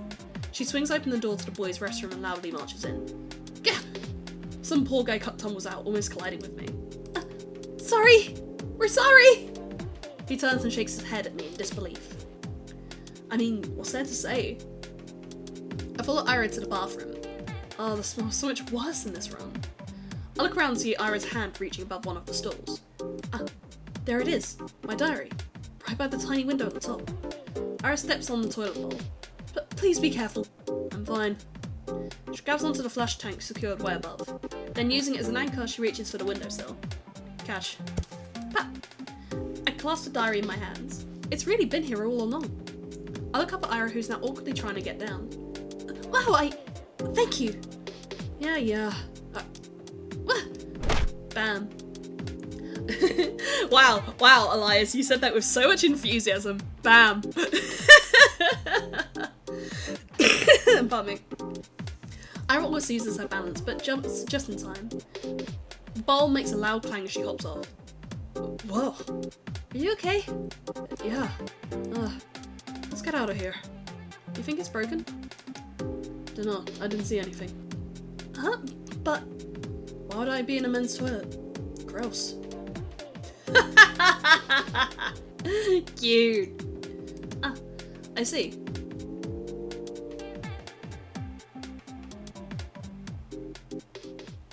Thank you again. How did you know it would be in the boys' room? Hello, Deanie, how you doing? I'm reading a visual novel. You think Shirik would go into the ladies' room? No. I suspect they put it in there. I should have the courage to enter. Can't keep doing this. I know. I should have checked that from the start. Instead of running around the whole school like it. No. You can't keep going along with it. It was just a game. It wasn't. No, really. We were just playing around. Bullshit! You know damn well what they were doing. They're not your friends. I never said they were. Then why don't you tell them to piss off? For once in your life! I can't. You like being a victim that much? You won't get any better if you keep doing this. It'll only get worse. It's not that bad. And I wouldn't... I can't just say something like that to them. I'm sorry. Why the hell not? Well, it wouldn't be right, and for the love of... It's not like I've never tried it before, but when I say something they just make fun of me. And nothing changes. So freaking what? Who cares what they say, just don't bother with them. I'm not like you. I can't just do that. I can't act like I don't care when everybody's laughing. I can't look people in the eyes like that. When I go along with it, at least they talk to me. And I know you're okay on your own, but I... So what's your plan? Huh? That's it? You're gonna spend the next 3 years like that? Seriously. She exhales sharply. She doesn't even look annoyed anymore. I get that. I'm also disappointed in myself. Asya, yes? You know I'm leaving soon. That's right. understand what she's getting at. The unspoken rule Garen and his friends have been sticking to, holding themselves back when Ira's around. The real cowardly reason I'm so terrified of her going away. I don't know what to do. Why can't I stop? The hand she's been dealt with is much worse than mine. But here I am whining and clinging to her like a leech. I should be the one helping. I should be the one telling Ira to get her act together. And yet, I can't think of a single thing to give her. Write me a poem. Huh? A poem? Why? Oh, she's blushing a little. Ah, she's cute. What kind of question is that? Because I like them. Oh, really? You like them? You liked my poems. Why else would I ask? Thank you very much. I mean, yes, of course. I'll write one. Do you want it to be about something or maybe in a specific meter? I don't care. Anything. Alright. I'll think of something then. I'll try. Yeah. You do that. Oh, cute. They're cute. They're cute. They're cute. They're cute. She's gonna write a little poem for her bestie. Ira checks her wristwatch. Wristwatch. Wristwatch. That's such a weird word. Wristwatch. Wristwatch. I gotta go. See you around, I guess. Already? Yeah, alright. See you around. Oh, they're cute. They're so cute. She waves her hand and leaves. I watch her walking down the empty corridor. Empty. I've really stayed in school for way too long. The shadows stretch along the hallway, tall and dark. My heart is pounding. I should get going too. They're so cute. They're so cute. That was so cute. My life didn't exactly change. I went to school the same way. I sat through lessons, then went to the store, turned to the library or for a walk, and then when it got dark, I headed home. Day after day. Sometimes the classmates... It's interesting that this loops around a lot. Sometimes my classmates joked around with me. Whenever that happened, my thoughts involuntarily drifted to Ira. She still attended classes. She vanished during breaks. I never asked where to. I kept imagining scenarios in my head. Not just when I was being laughed at. I did it when I was walking home from school, or to the store, just wandering the streets, killing time. I kept thinking about how funny it would be if I bumped into Ira. I thought how interesting it would be if we talked. I even tried to stay out longer. I started to take new routes. And as naive as it was to behave that way, I kept doing it. Ira! Hi! What are you doing here? Ira points to her cigarette. Oh no, I mean, what are you doing at the centre? Came to return some books. Oh, so you go to the library? What were you reading? Stuff. She's reading romance novels. You don't want to say? You won't like it. Huh? Why not? Ira looks like she's really weighing down the pros and cons of exposing me to her taste in literature. Did she read something she shouldn't? Maybe she thinks it's too dark or crass for someone like me. That's kind of unfair though, isn't it? You know, the other week I finished The Plague by Camus. Oh, Camus. I keep forgetting it's not Camus, Camus, it's Camus. Albert Camus, yeah. Never read it. It's about a physician trying to save a town from an epidemic. It's very visceral, but I enjoyed it a lot. Not sure I agree with the message though. Yeah? What was it? It was, basically it's the evils, it said evil is an inherent part of life. You can try warding it off, but it's never be for good. And if you do good things in times of crisis, there will be some grace at sport. Wait, I can't go back. I missed the two last lines. Wait, log, there we go. I said those so bad. Basically, it's the evil is an inherent part of life. You can't try warding it off, but it will never be. You can try warding it off, but it will never be for good. And if you do good things in times of crisis, there will always be some greater force spiking your guns. Yeah, sounds about right. Huh? I guess there are some okay people in the world, but there's a lot more dirtbags. Really? That's a pretty depressing way to look at it. That's how it is. I don't know if I agree. At least I've never met someone I'd call a dirtbag. You serious? Garen's right there. Garen? Well, he's not that bad. Uh-huh. Really, I don't think he means it. I'm sure everyone's trying the best they can. Most people wouldn't want to cause anyone pain, right? I think that's something Camus and I can agree on. Yeah, right. If everyone's so nice, where's all that greater evil coming from? You think it's some natural phenomenon? No, of course not. There are things we perceive as painful in the moment, and there are really horrible, awful things happening every day. But I don't think it's right to call them evil. Evil is intentional. Those things don't come from bad intentions. Sadness, loneliness, misunderstanding, fear, but not evil. There was a famous judge, Dionysus something, from ancient Greece, I think? Anyway, he said evil is not a being, for if it were, it wouldn't be totally evil. Evil has no place among being. Okay? So Hitler's not evil.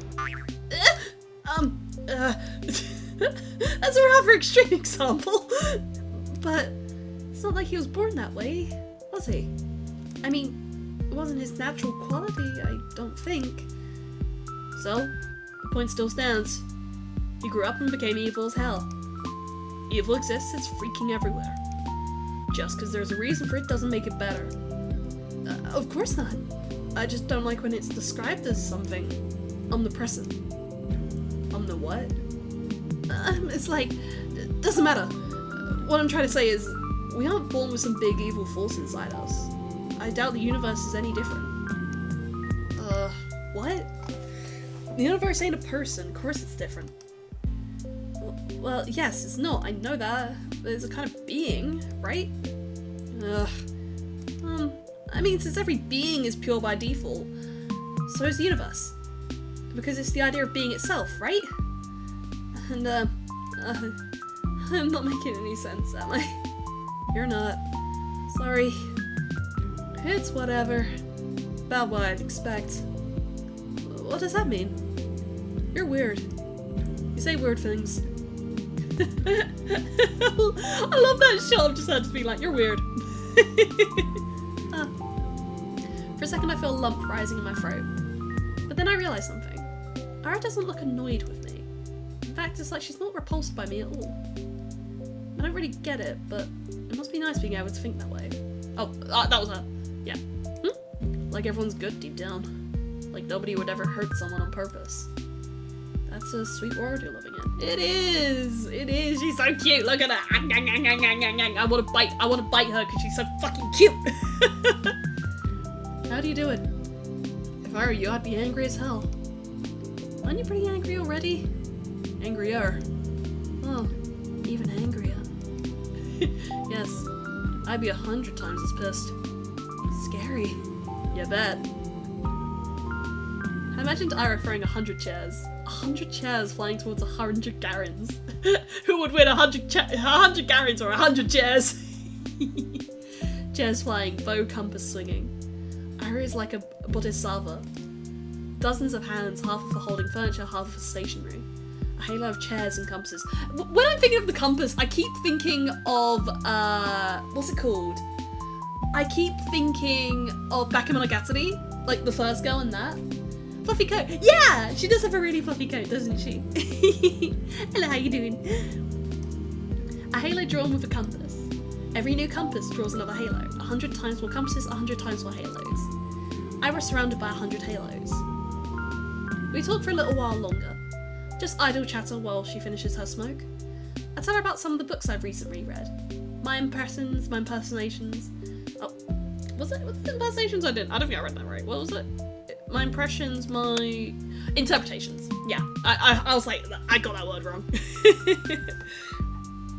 I'm not exactly used to sharing those, so my thoughts come out sounding dumb and crumpled. She keeps listening though. Every time I say something, I search Ira's face for signs of boredom.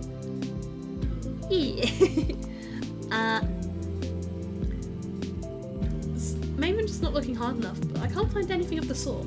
Oh jeez, I feel so happy I might die. I gotta go. She puts out her cigarette butt. Oh, really? Yeah, plans. Understand. I used to have a coat like this actually. It was really fluffy, it was really warm. But like, I got it when I went to New York. But then like kind of just, I think it got too small. But also like in the UK, it's cold here, but it didn't get that cold to warrant that type of jacket. So it was just like, I was just, you know, it just wasn't practical for like day to day and whatnot. Because I know someone that got Canada Goose, was it? I believe it was. And they're like the really warm ones. And I'm just like, we're not that cold.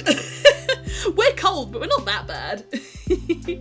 There's times where like, I'll wear a coat or whatever, I'll go on the bus, and then I'll just be like, huh, why am I sweating? But some of those novels sounded kind of interesting. I'll check them out if I don't forget. Really? Please let me know if you do. And sorry for that stupid philosophy talk. Can you shut up with the freaking apologies? I just said thanks. Ara gives me a look so threatening I cut myself off. Right. I hope you enjoy them? She nods in approval. Phew. I love that expression. It's so like blank in a way that I adore it. Wait, can I do it?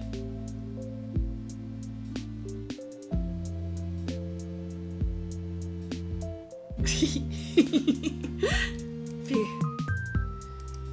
Oh, and the books I read? They were, yes?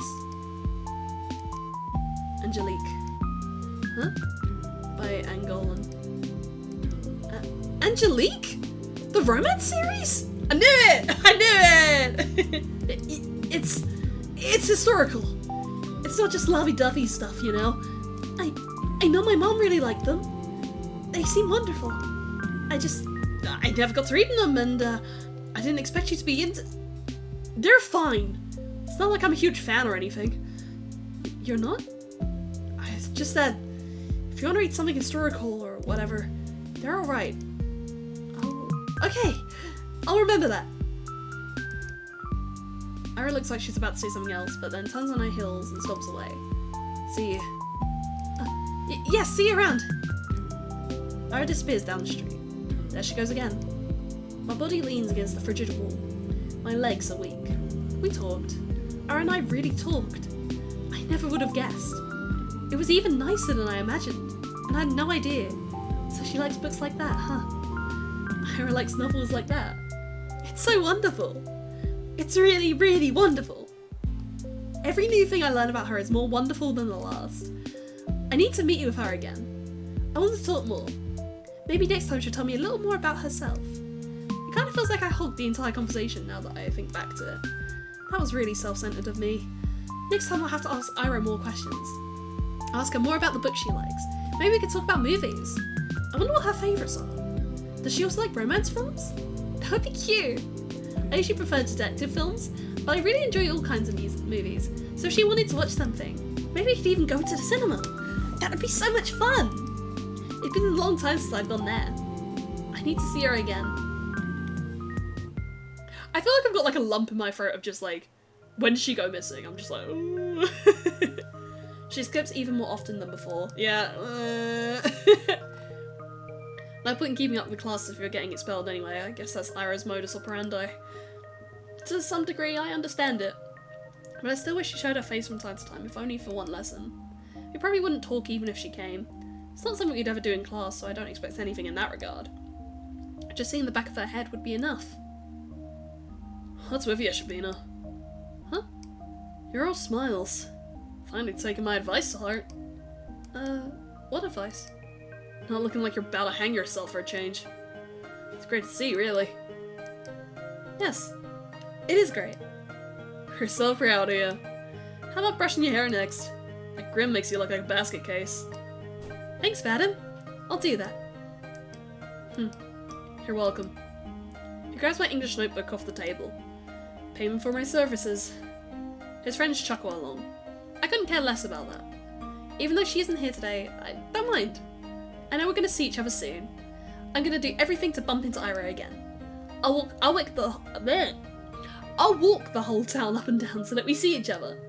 I'll scour every corner of this place to find her. Perhaps I'm being overly reliant on the universe's kindness. At the end of the day, even if I walked all the possible routes, there's no guarantee I'll run into Ira. But I want to believe No, I'm convinced the world is merciful. So if I try my hardest, maybe my efforts will be rewarded. Of course, it's an entitled way of thinking. Wait, one second, sorry.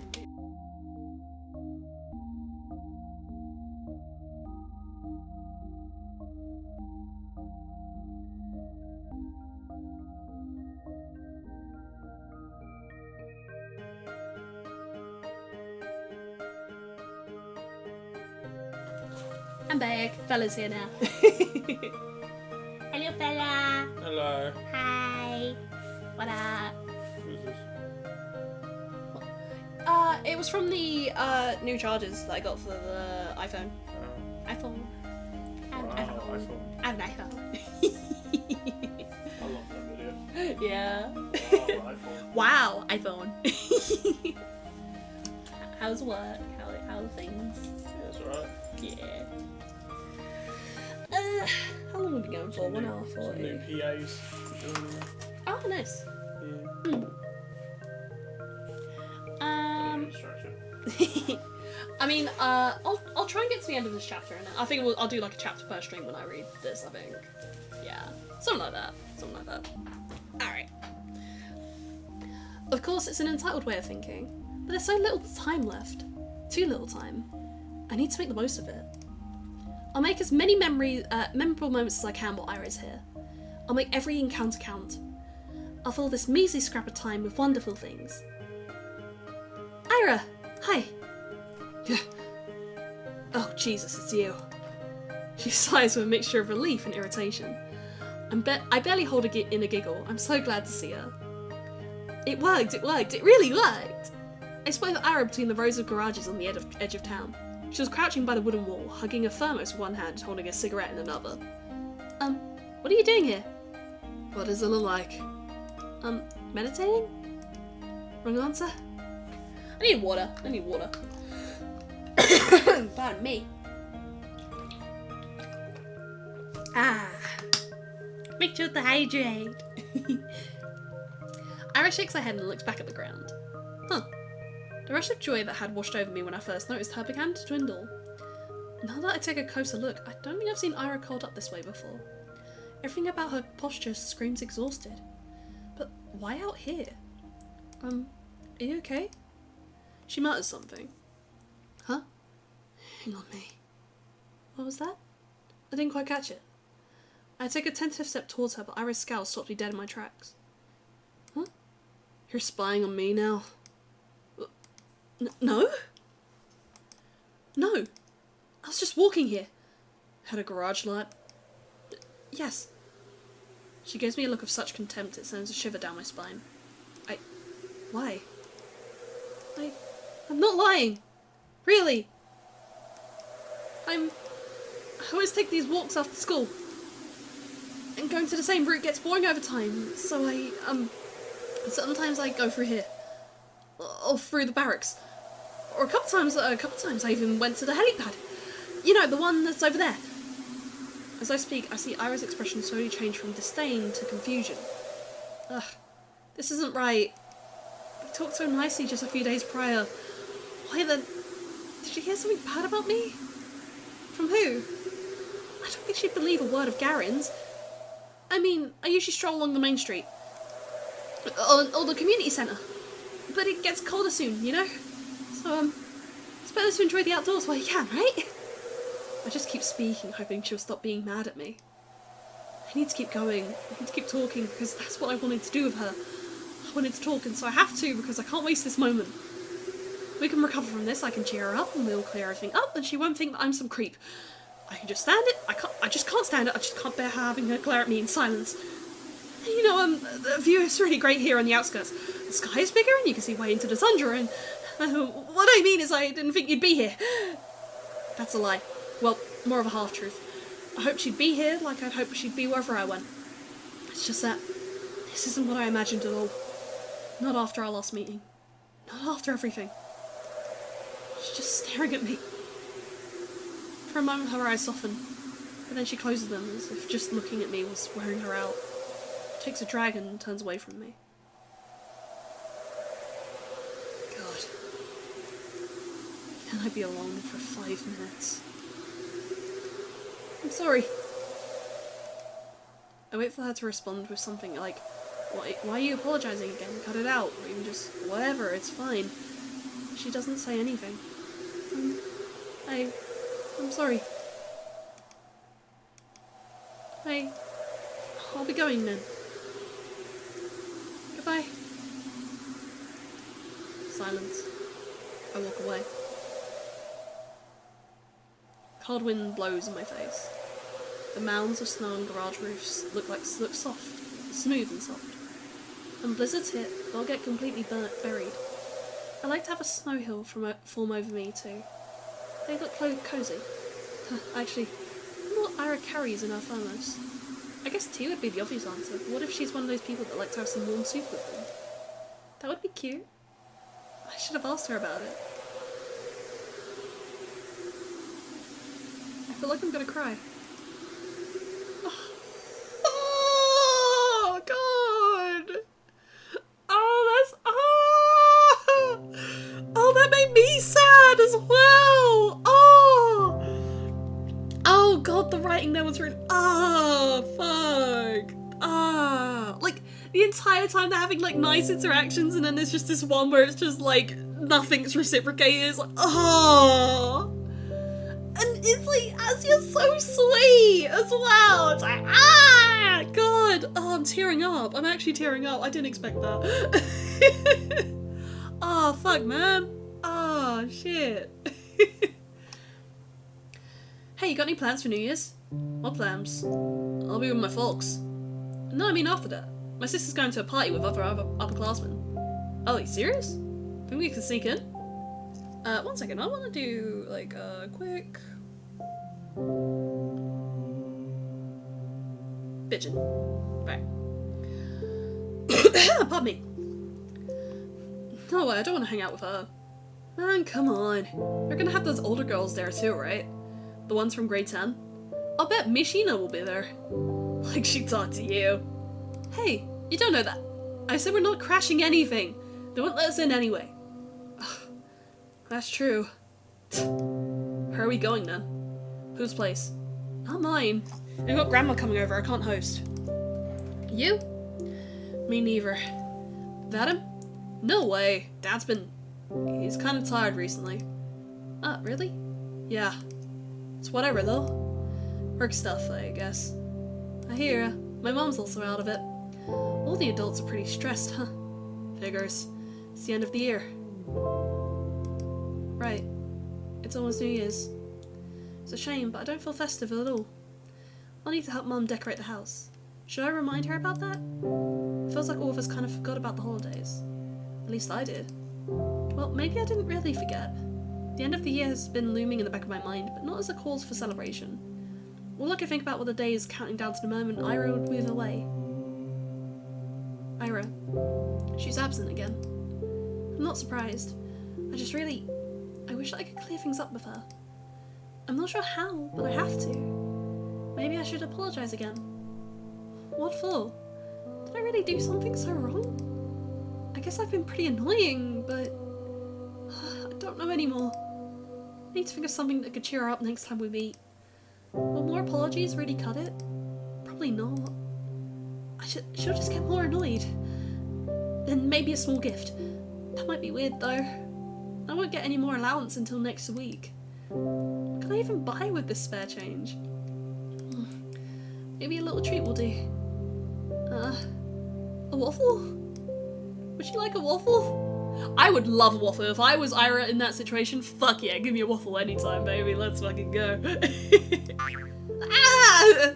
What the hell? She's not a freaking dog. Does that imply I'm a dog?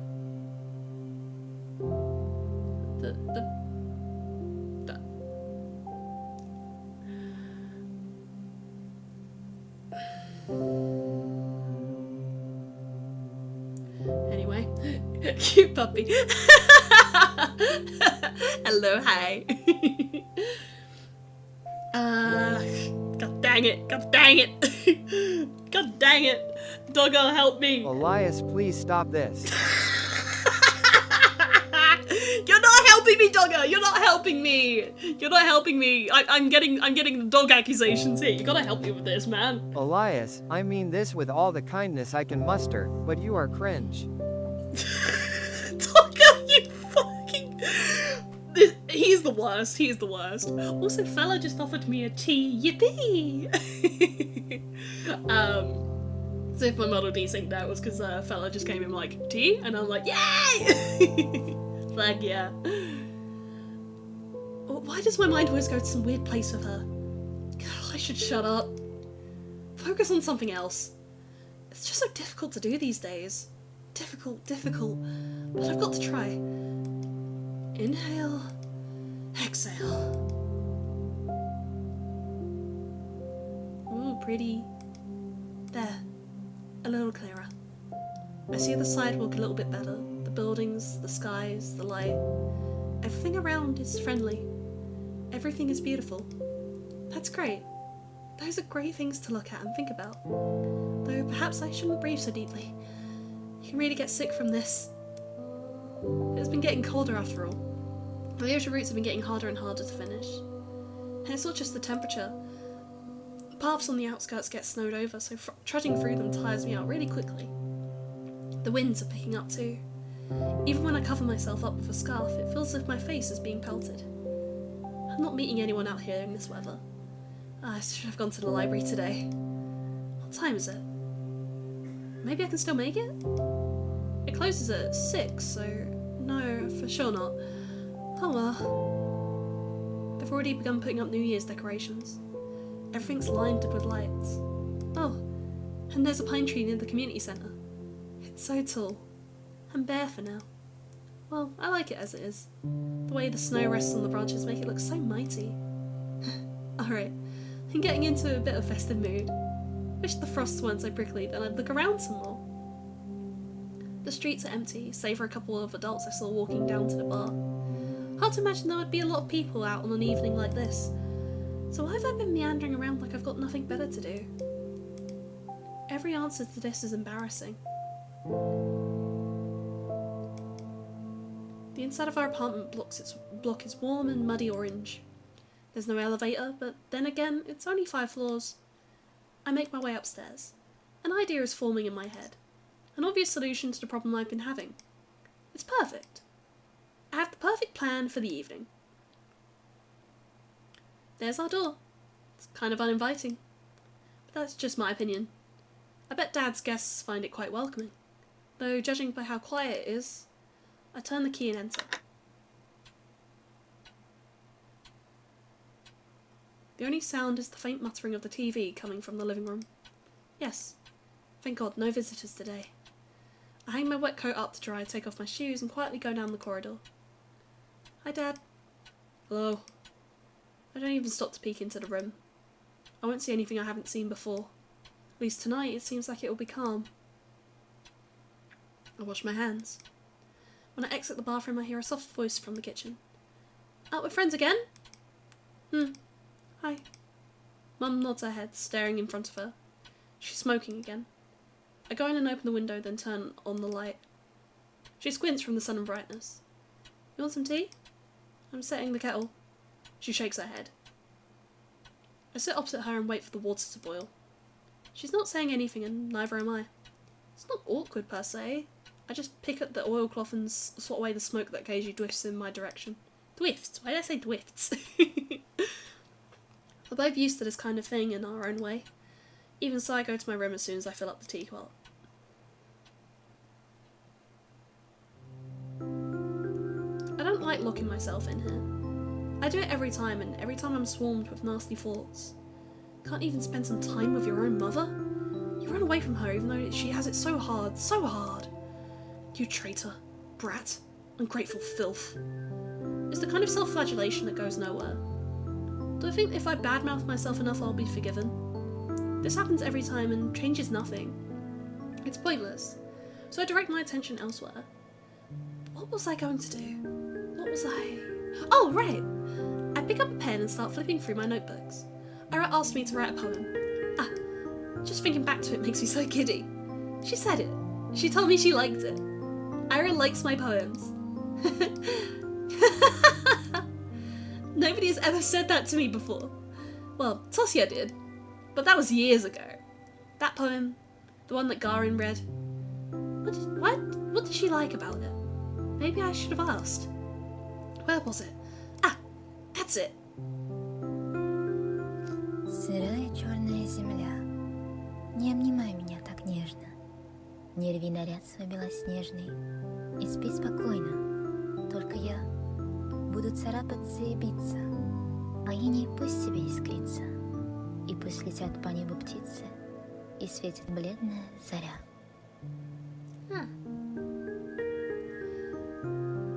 O damp black earth, do not hold me so tenderly. Do not tear your snow-white attire and sleep peacefully. I will scratch and I will beat, but frost will still glimmer, and birds will still fly across the sky, and a pale dawn will still shine. It's so lame! I can't blame them for laughing. Oh, come on, it was cute! Give yourself some credit! If there's one thing, actually, though I enjoy writing, I'm actually, like, not very strong with poetry. It's never been my strong suit, and I remember, like, doing a writing thing one time, and there was someone there who was really good at writing poetry, and I gave them a compliment. I was just like, you write poetry really well, and then they were like, you write prose really well. So it was just like oh damn. We were both just like, we can't do the other thing. Like, they wrote poetry, but they couldn't do prose. I write prose, I can't do poetry. It was funny. If anything, Garin was too nice. At least she liked it. For some freaking reason, Ira liked it, so maybe it's not all bad. Maybe I can make something worthwhile. At least worthwhile in Ira's eyes. That's all I really need. She got angry at me the last time I saw her. I don't know why. I mess up a lot. I really mess up a lot. I doubt she was in a bad mood because of me. But, I definitely didn't help. But now I will. Maybe if I do this, she won't be so mad anymore. I've been really trying since that day. The day she helped me with that diary, I mean. I've been trying, but I just can't get the words to flow right. Today, though, I really want to do this today. I think I can do it. I'm like a kid that only does their homework when their parents yell at them. I don't even know when she'll show up to school again. Bumping into her on the street is a tough bet, especially with this weather. Well, I'll try anyway. I've got nothing to lose. What's the worst case scenario? Appreciating gorgeous scenery? Oh, heaven forbid. I'm gonna enjoy this to hell and back. And when I hand that poem to Ira, then it'll be all worth it.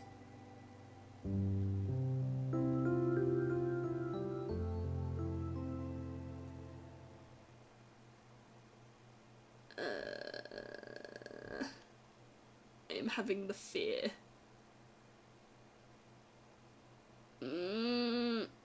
Ow. My wrist is tired. I'm gonna totally wear down this poor eraser at this rate. I've got to remember to buy a new one.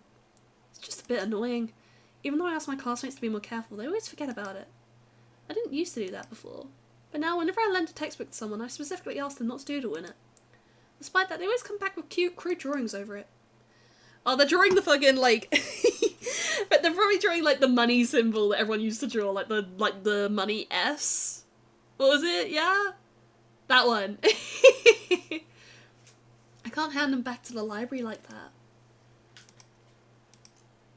And I'll get in trouble if a teacher sees it. I lean back in my chair. A week. That's how long it's been since I last seen her. It's not exactly new for her to skip for several days at a time, but a whole week. Nobody seems to be bothered though. I shouldn't either. Ah, tea! Tea service. Thank you. Thank you, my love. Thank you, thank you. Mwah. Did you say the weekend's cancelled? Oh, what? D&D? Yeah, we can't do D&D this weekend. Okay. Thank you for letting me know. Maybe that means I can go take him to see the Chainsaw Man film. Wait, no! But that means we don't get the nice breakfast. Ah! Ah, dang it. Oh, dang it. Yeah, I don't have my phone on me right now. Dang it. God dang it. There's a really nice breakfast place at the one area that we were gonna do D&D at, but I don't know why it's been cancelled, but it's been cancelled. So it's probably trying to get everyone in at the same time, or like other like travel or something, or if someone's sick. But yeah. I have been really itching to go see Z.A.T.O, so maybe I'll book that. Maybe we'll go see Z.A.T.O. Go out for some food somewhere. Yeah. It's just been. I keep listening to Jane Doe all the time. I'm just like, it's such a good song. Like Iris Out is great, but Jane Doe blew me away. Like I was just like, wow. Especially because like I've been a Kenshi and Ezu like fan for years. Like when like Matryoshka dropped and shit like that, right? Like I've been a Hachi fan, you know, and like I remember when Peace Sign first came out and stuff like that, right? Like I've been there for years, and then like, and then like fucking Hikaru Utada, I was like, what the hell? Great song, great song. Really recommend it. If you haven't heard it, Jane Doe, really good. It's kind of famous now, so I guess most people have heard it, if like YouTube Shorts as well. Actually, funnily enough, Chainsaw Man songs being used in YouTube Shorts, I specifically skip those videos because I don't want it to ruin those songs for me.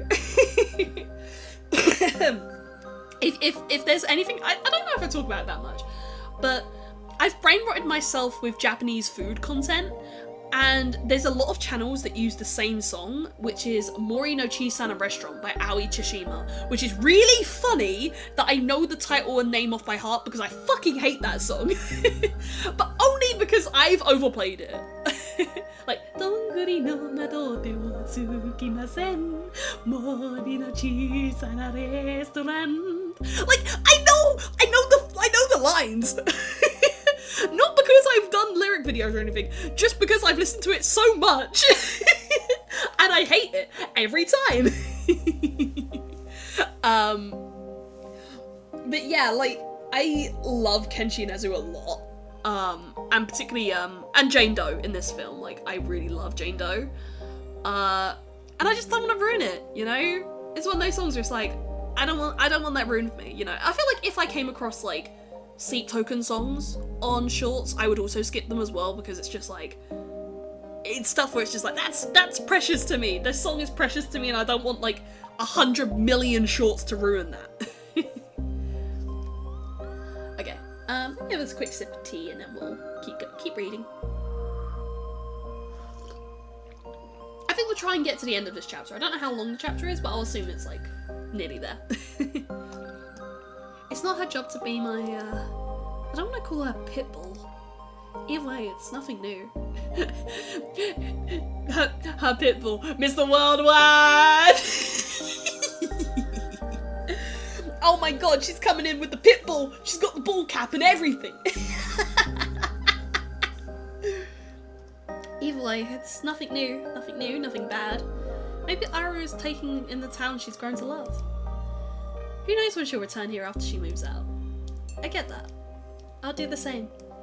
Oh, by the way, I have nails on. One second. I've got nails on and I have a tea. Ready? Is that doing it for you? Hey?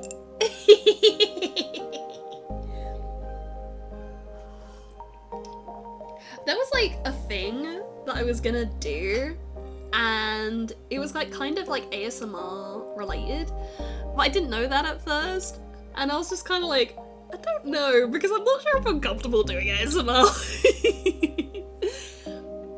Like, yeah, I've seen like a few of my like friends and stuff upload like ASMR videos, but I'm like, I don't know if I could do that. Because like A, I don't think I would take it very seriously if I did, but B, it's too like, I don't know, cozy? It feels too like intimate, you know? Like, nothing against it. I respect people that do it, of course, absolutely. It's just me doing it. I'm just like, I'm not that soft-spoken. I've never been that soft-spoken, and it's like, what would I even do? Like, what's a nice, like, I guess what, writing ASMR, I guess, but like, just voice drama ASMR, right? It's like, I don't feel like that's me. I don't know if I've got the voice to be like, whispers in your ear, hey, how you doing? You know, ooh, what's this? Granted, it would be really funny to do like a not safe for work one or like a spicy one. Only because it's not me, right? Like, I've never been that, so the tonal shift, like the tonal whiplash of it would be really funny. What did I even say in not safe for work ASMRs? It's like, I don't know. Even thinking about it is just like, what did I say? Probably not coughing, that's for sure. I am taking medicine for it, but I'm not sure if it's working yet. And then also this morning I woke up kind of sick and I was like, ugh. It's better now, but I was worried. I was just like, why am I wanting to throw up? It doesn't help I have an interview tomorrow, and it's just like, I really don't want to feel sick right now.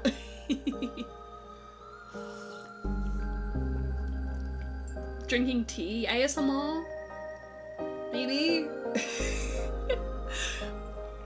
Like, God, what would be like an Elias ASMR scenario? That's what I'm trying to think, right? Like, because I've never really been like super like, you know, ooh, I'm, you know, I don't know, girlfriendy, right? Like, I like that my model winked then.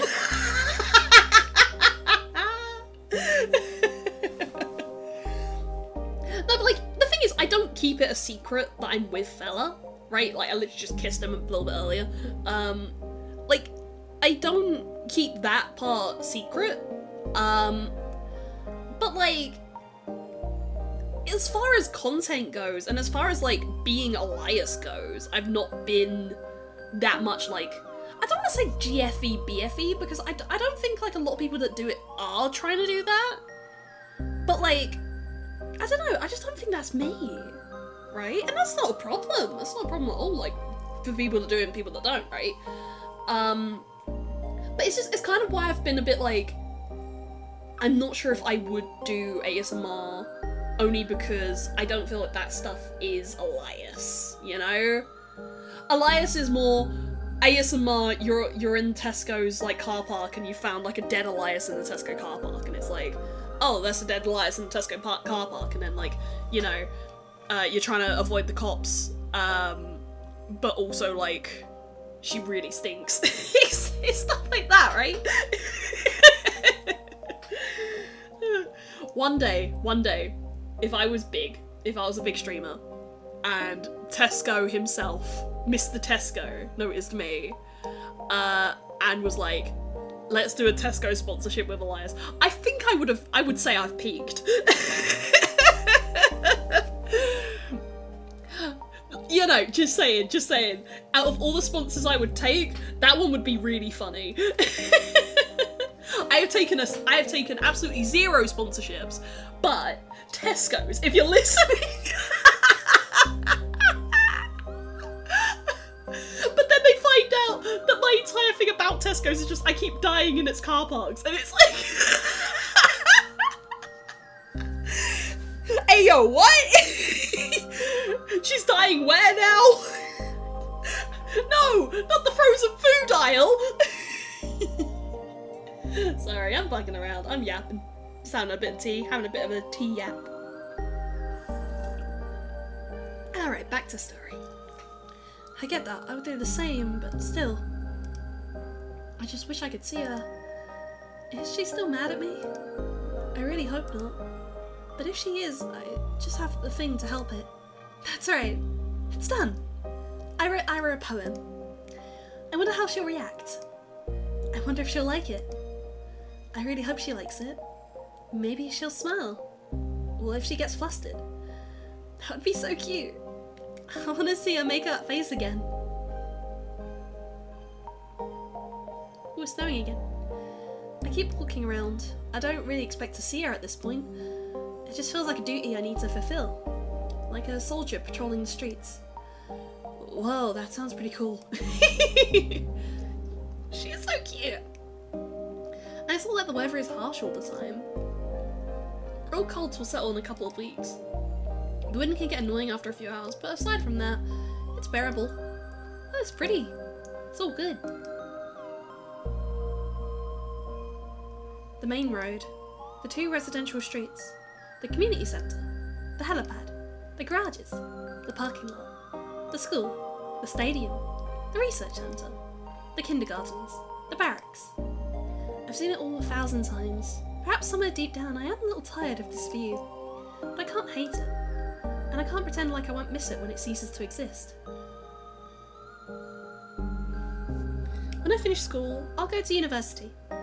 I'll tell everyone I'm from Vorkuta, not Vorkuta 5, because Vorkuta 5 does not exist. People from Vorkuta 5 do not exist. The ones outside will ask me something about Vorkuta, the real Vorkuta, and I'll answer with zero hesitation. If I couldn't do that, I wouldn't be allowed to leave at all. To leave Vorkuta 5, you have to deny its existence. I have to deny its existence no matter how much I want it to exist. I have to deny. I have to. I have to. Oh, that's sad. But it's tough. So tough that I'm not sure I'll ever manage. Realistically, I'll probably slip up and put out something incongruent. I do slip up a lot. I hope I'll get better at it by then. Maybe I should stop. I'll lower my scarf and take a big breath. Ouch. I'm seriously gonna catch a cold from this. But at least my head feels really clear. I look up and see the familiar purple grey of northern twilight. No, twilight. Today is the first year of this year's polar night, so I won't see the sun until the tail end of December. It's nothing too bad. Personally, I don't mind the dark. Some people seem to get really depressed during this time, but I'm not one of those. If I stay out for just a little longer and wait for the clouds to clear, I'll see the stars come fully into view. It's a beautiful sight, especially from here, from the barracks, far from that dinky sliver of the sky I see from my apartment window. I wish that I could stick around for longer, but it's getting too cold. I start making my way back. The cripped rows of worker houses disappear behind bigger and better homes. That looks fun. There's that old playground just around the corner. That's right, used to go there all the time with Tosia. Even back then it was kind of unpopular. They built a newer one just 5 minutes away, so we often got to have the whole thing to ourselves. I guess that's why we like the place. Somehow today feels quieter than ever. I can hear a faint clicking sound as the wind passes through the swings set chain. Huh? I slow down. There's a figure sitting on the frozen merry-go-round. A drunkard? No, we don't have those kinds of people here. At least not out and about on the streets. And the frame doesn't seem like it belongs to a man either. I approach gently, making my way through the snow. My Valenkies sink into it with almost no resistance, almost zero sound. When was the last time we had snow this soft? I don't remember. But perhaps I've stopped noticing the crunch of ice under my feet. Perhaps it's me being too focused on the person I've now recognised. It's Ira. Oh. Oh. Oh. Oh, she looks. Oh. Oh no. I want to give her a cuddle. She's hunched over, elbows on her knees, hood down despite the cold. Her hair is tangled, half wet from the snow. What is she doing out here? Smoking or? Huh? They stop a few meters away. Ira is letting out quiet, gasping sobs. Ira! She looks up fast as if jolted awake. Eyes red and puffy, face raw from wiping at it with her sleeve. There's a bit of snot on her upper lip. What do you want? I don't know what to answer. What do I want? All I can think about is how I've never seen a person look so small. Iris swipes her eyes again and stands. She stumbles a little, trying to regain her usual posture. What? Another one of your hangout spots? Damn creep. Her voice cracks halfway through. Well, enjoying the shell. I slowly shake my head. No, I just saw you. Ira rubs her nose on her sleeve again. Her hands are shaking. And go back to wherever the hell you came from. Go home. Asya, this isn't for you. I take a small step forward. I want to say something, anything, but my head draws a blank. Before I can squeeze out a single word, Ira turns around and stumbles through the snow, away from the playground. I can't even muster the courage to call out to her, let alone follow. I simply watch as Ira vanishes into the alley. If not for her footprints, I'd believe she was never even there. The snow keeps falling. A feeling I've long forgotten swells inside me. I've learned not to acknowledge it, so it got buried many layers deep. The hollow space inside my chest grows darker. The sky is full of pinpricks. The world is looking down on me, but not in the way other people do. It's kind and gentle, and I don't feel small under its gaze. Its eyes are pure and tender.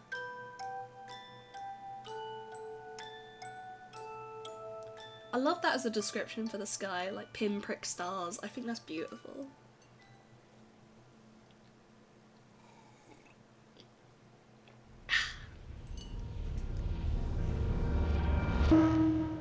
There we go! Okay, should we call it there? Episode 2 Marina. Ugh.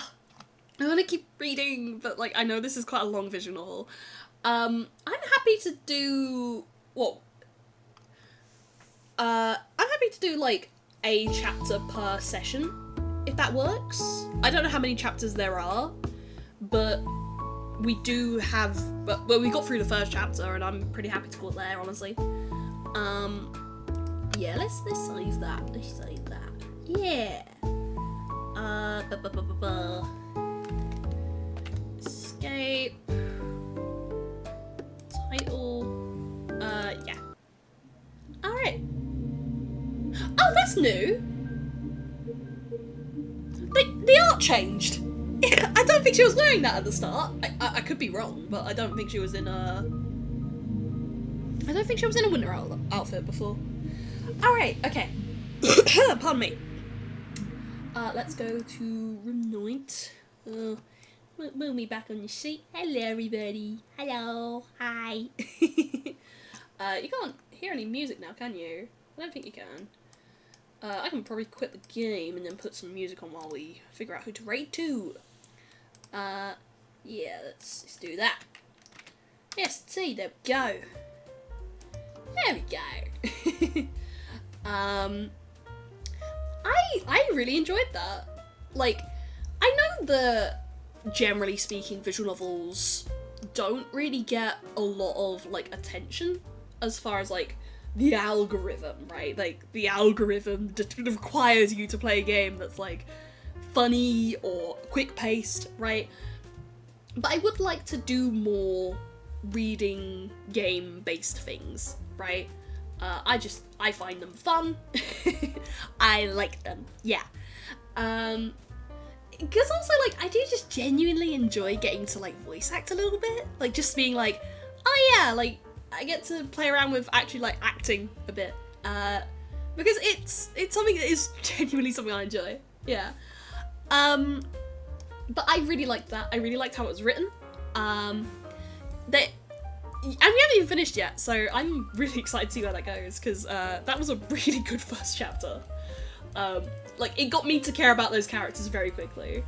I think just because Asya is so compelling as a main character, like, in a world that, at least, like, this, like, mini pocket of the universe that, like, isn't the kindest, she's still, like, choosing to be kind, and I think that's, like, ugh, it's adorable. It's adorable. She's adorable. Alright, let's see who we can raid out to. Let me get a raid message up for you guys while we're here. Raid MSG. There we go. Raid message. Where is Garfield? That was what I did specifically because I knew, like, Kiwi would fucking like that.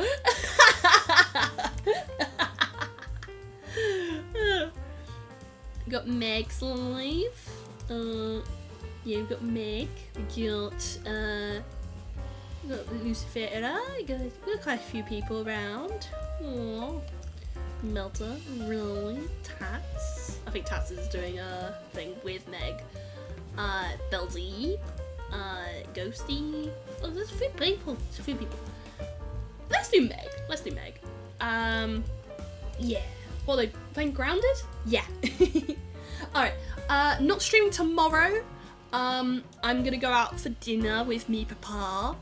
And Friday I'll try and fit in a stream. We'll do an earlier stream, maybe do either some drawing or we'll play Hades again. I think like I do get the algorithm's a bit more like, you know, be interactive, what have you. And like we haven't actually completed Hades yet, so I'm down to do some Hades. Yeah, and it's been a while. I've been, you know, off for a week or whatever. It's good to get back into that. So yeah, Friday about 4 p.m. 5-ish p.m. start. Within that time frame. And yeah. And yeah, I've got an interview tomorrow. Haven't actually prepared for it, so oops. Oh, thank you, Elven Village. Thank you, the follow. Thank you. Oh, 440! Yay! Yippee! Thank you. Alrighty. Thank you for coming to the stream, everybody. I appreciate ya.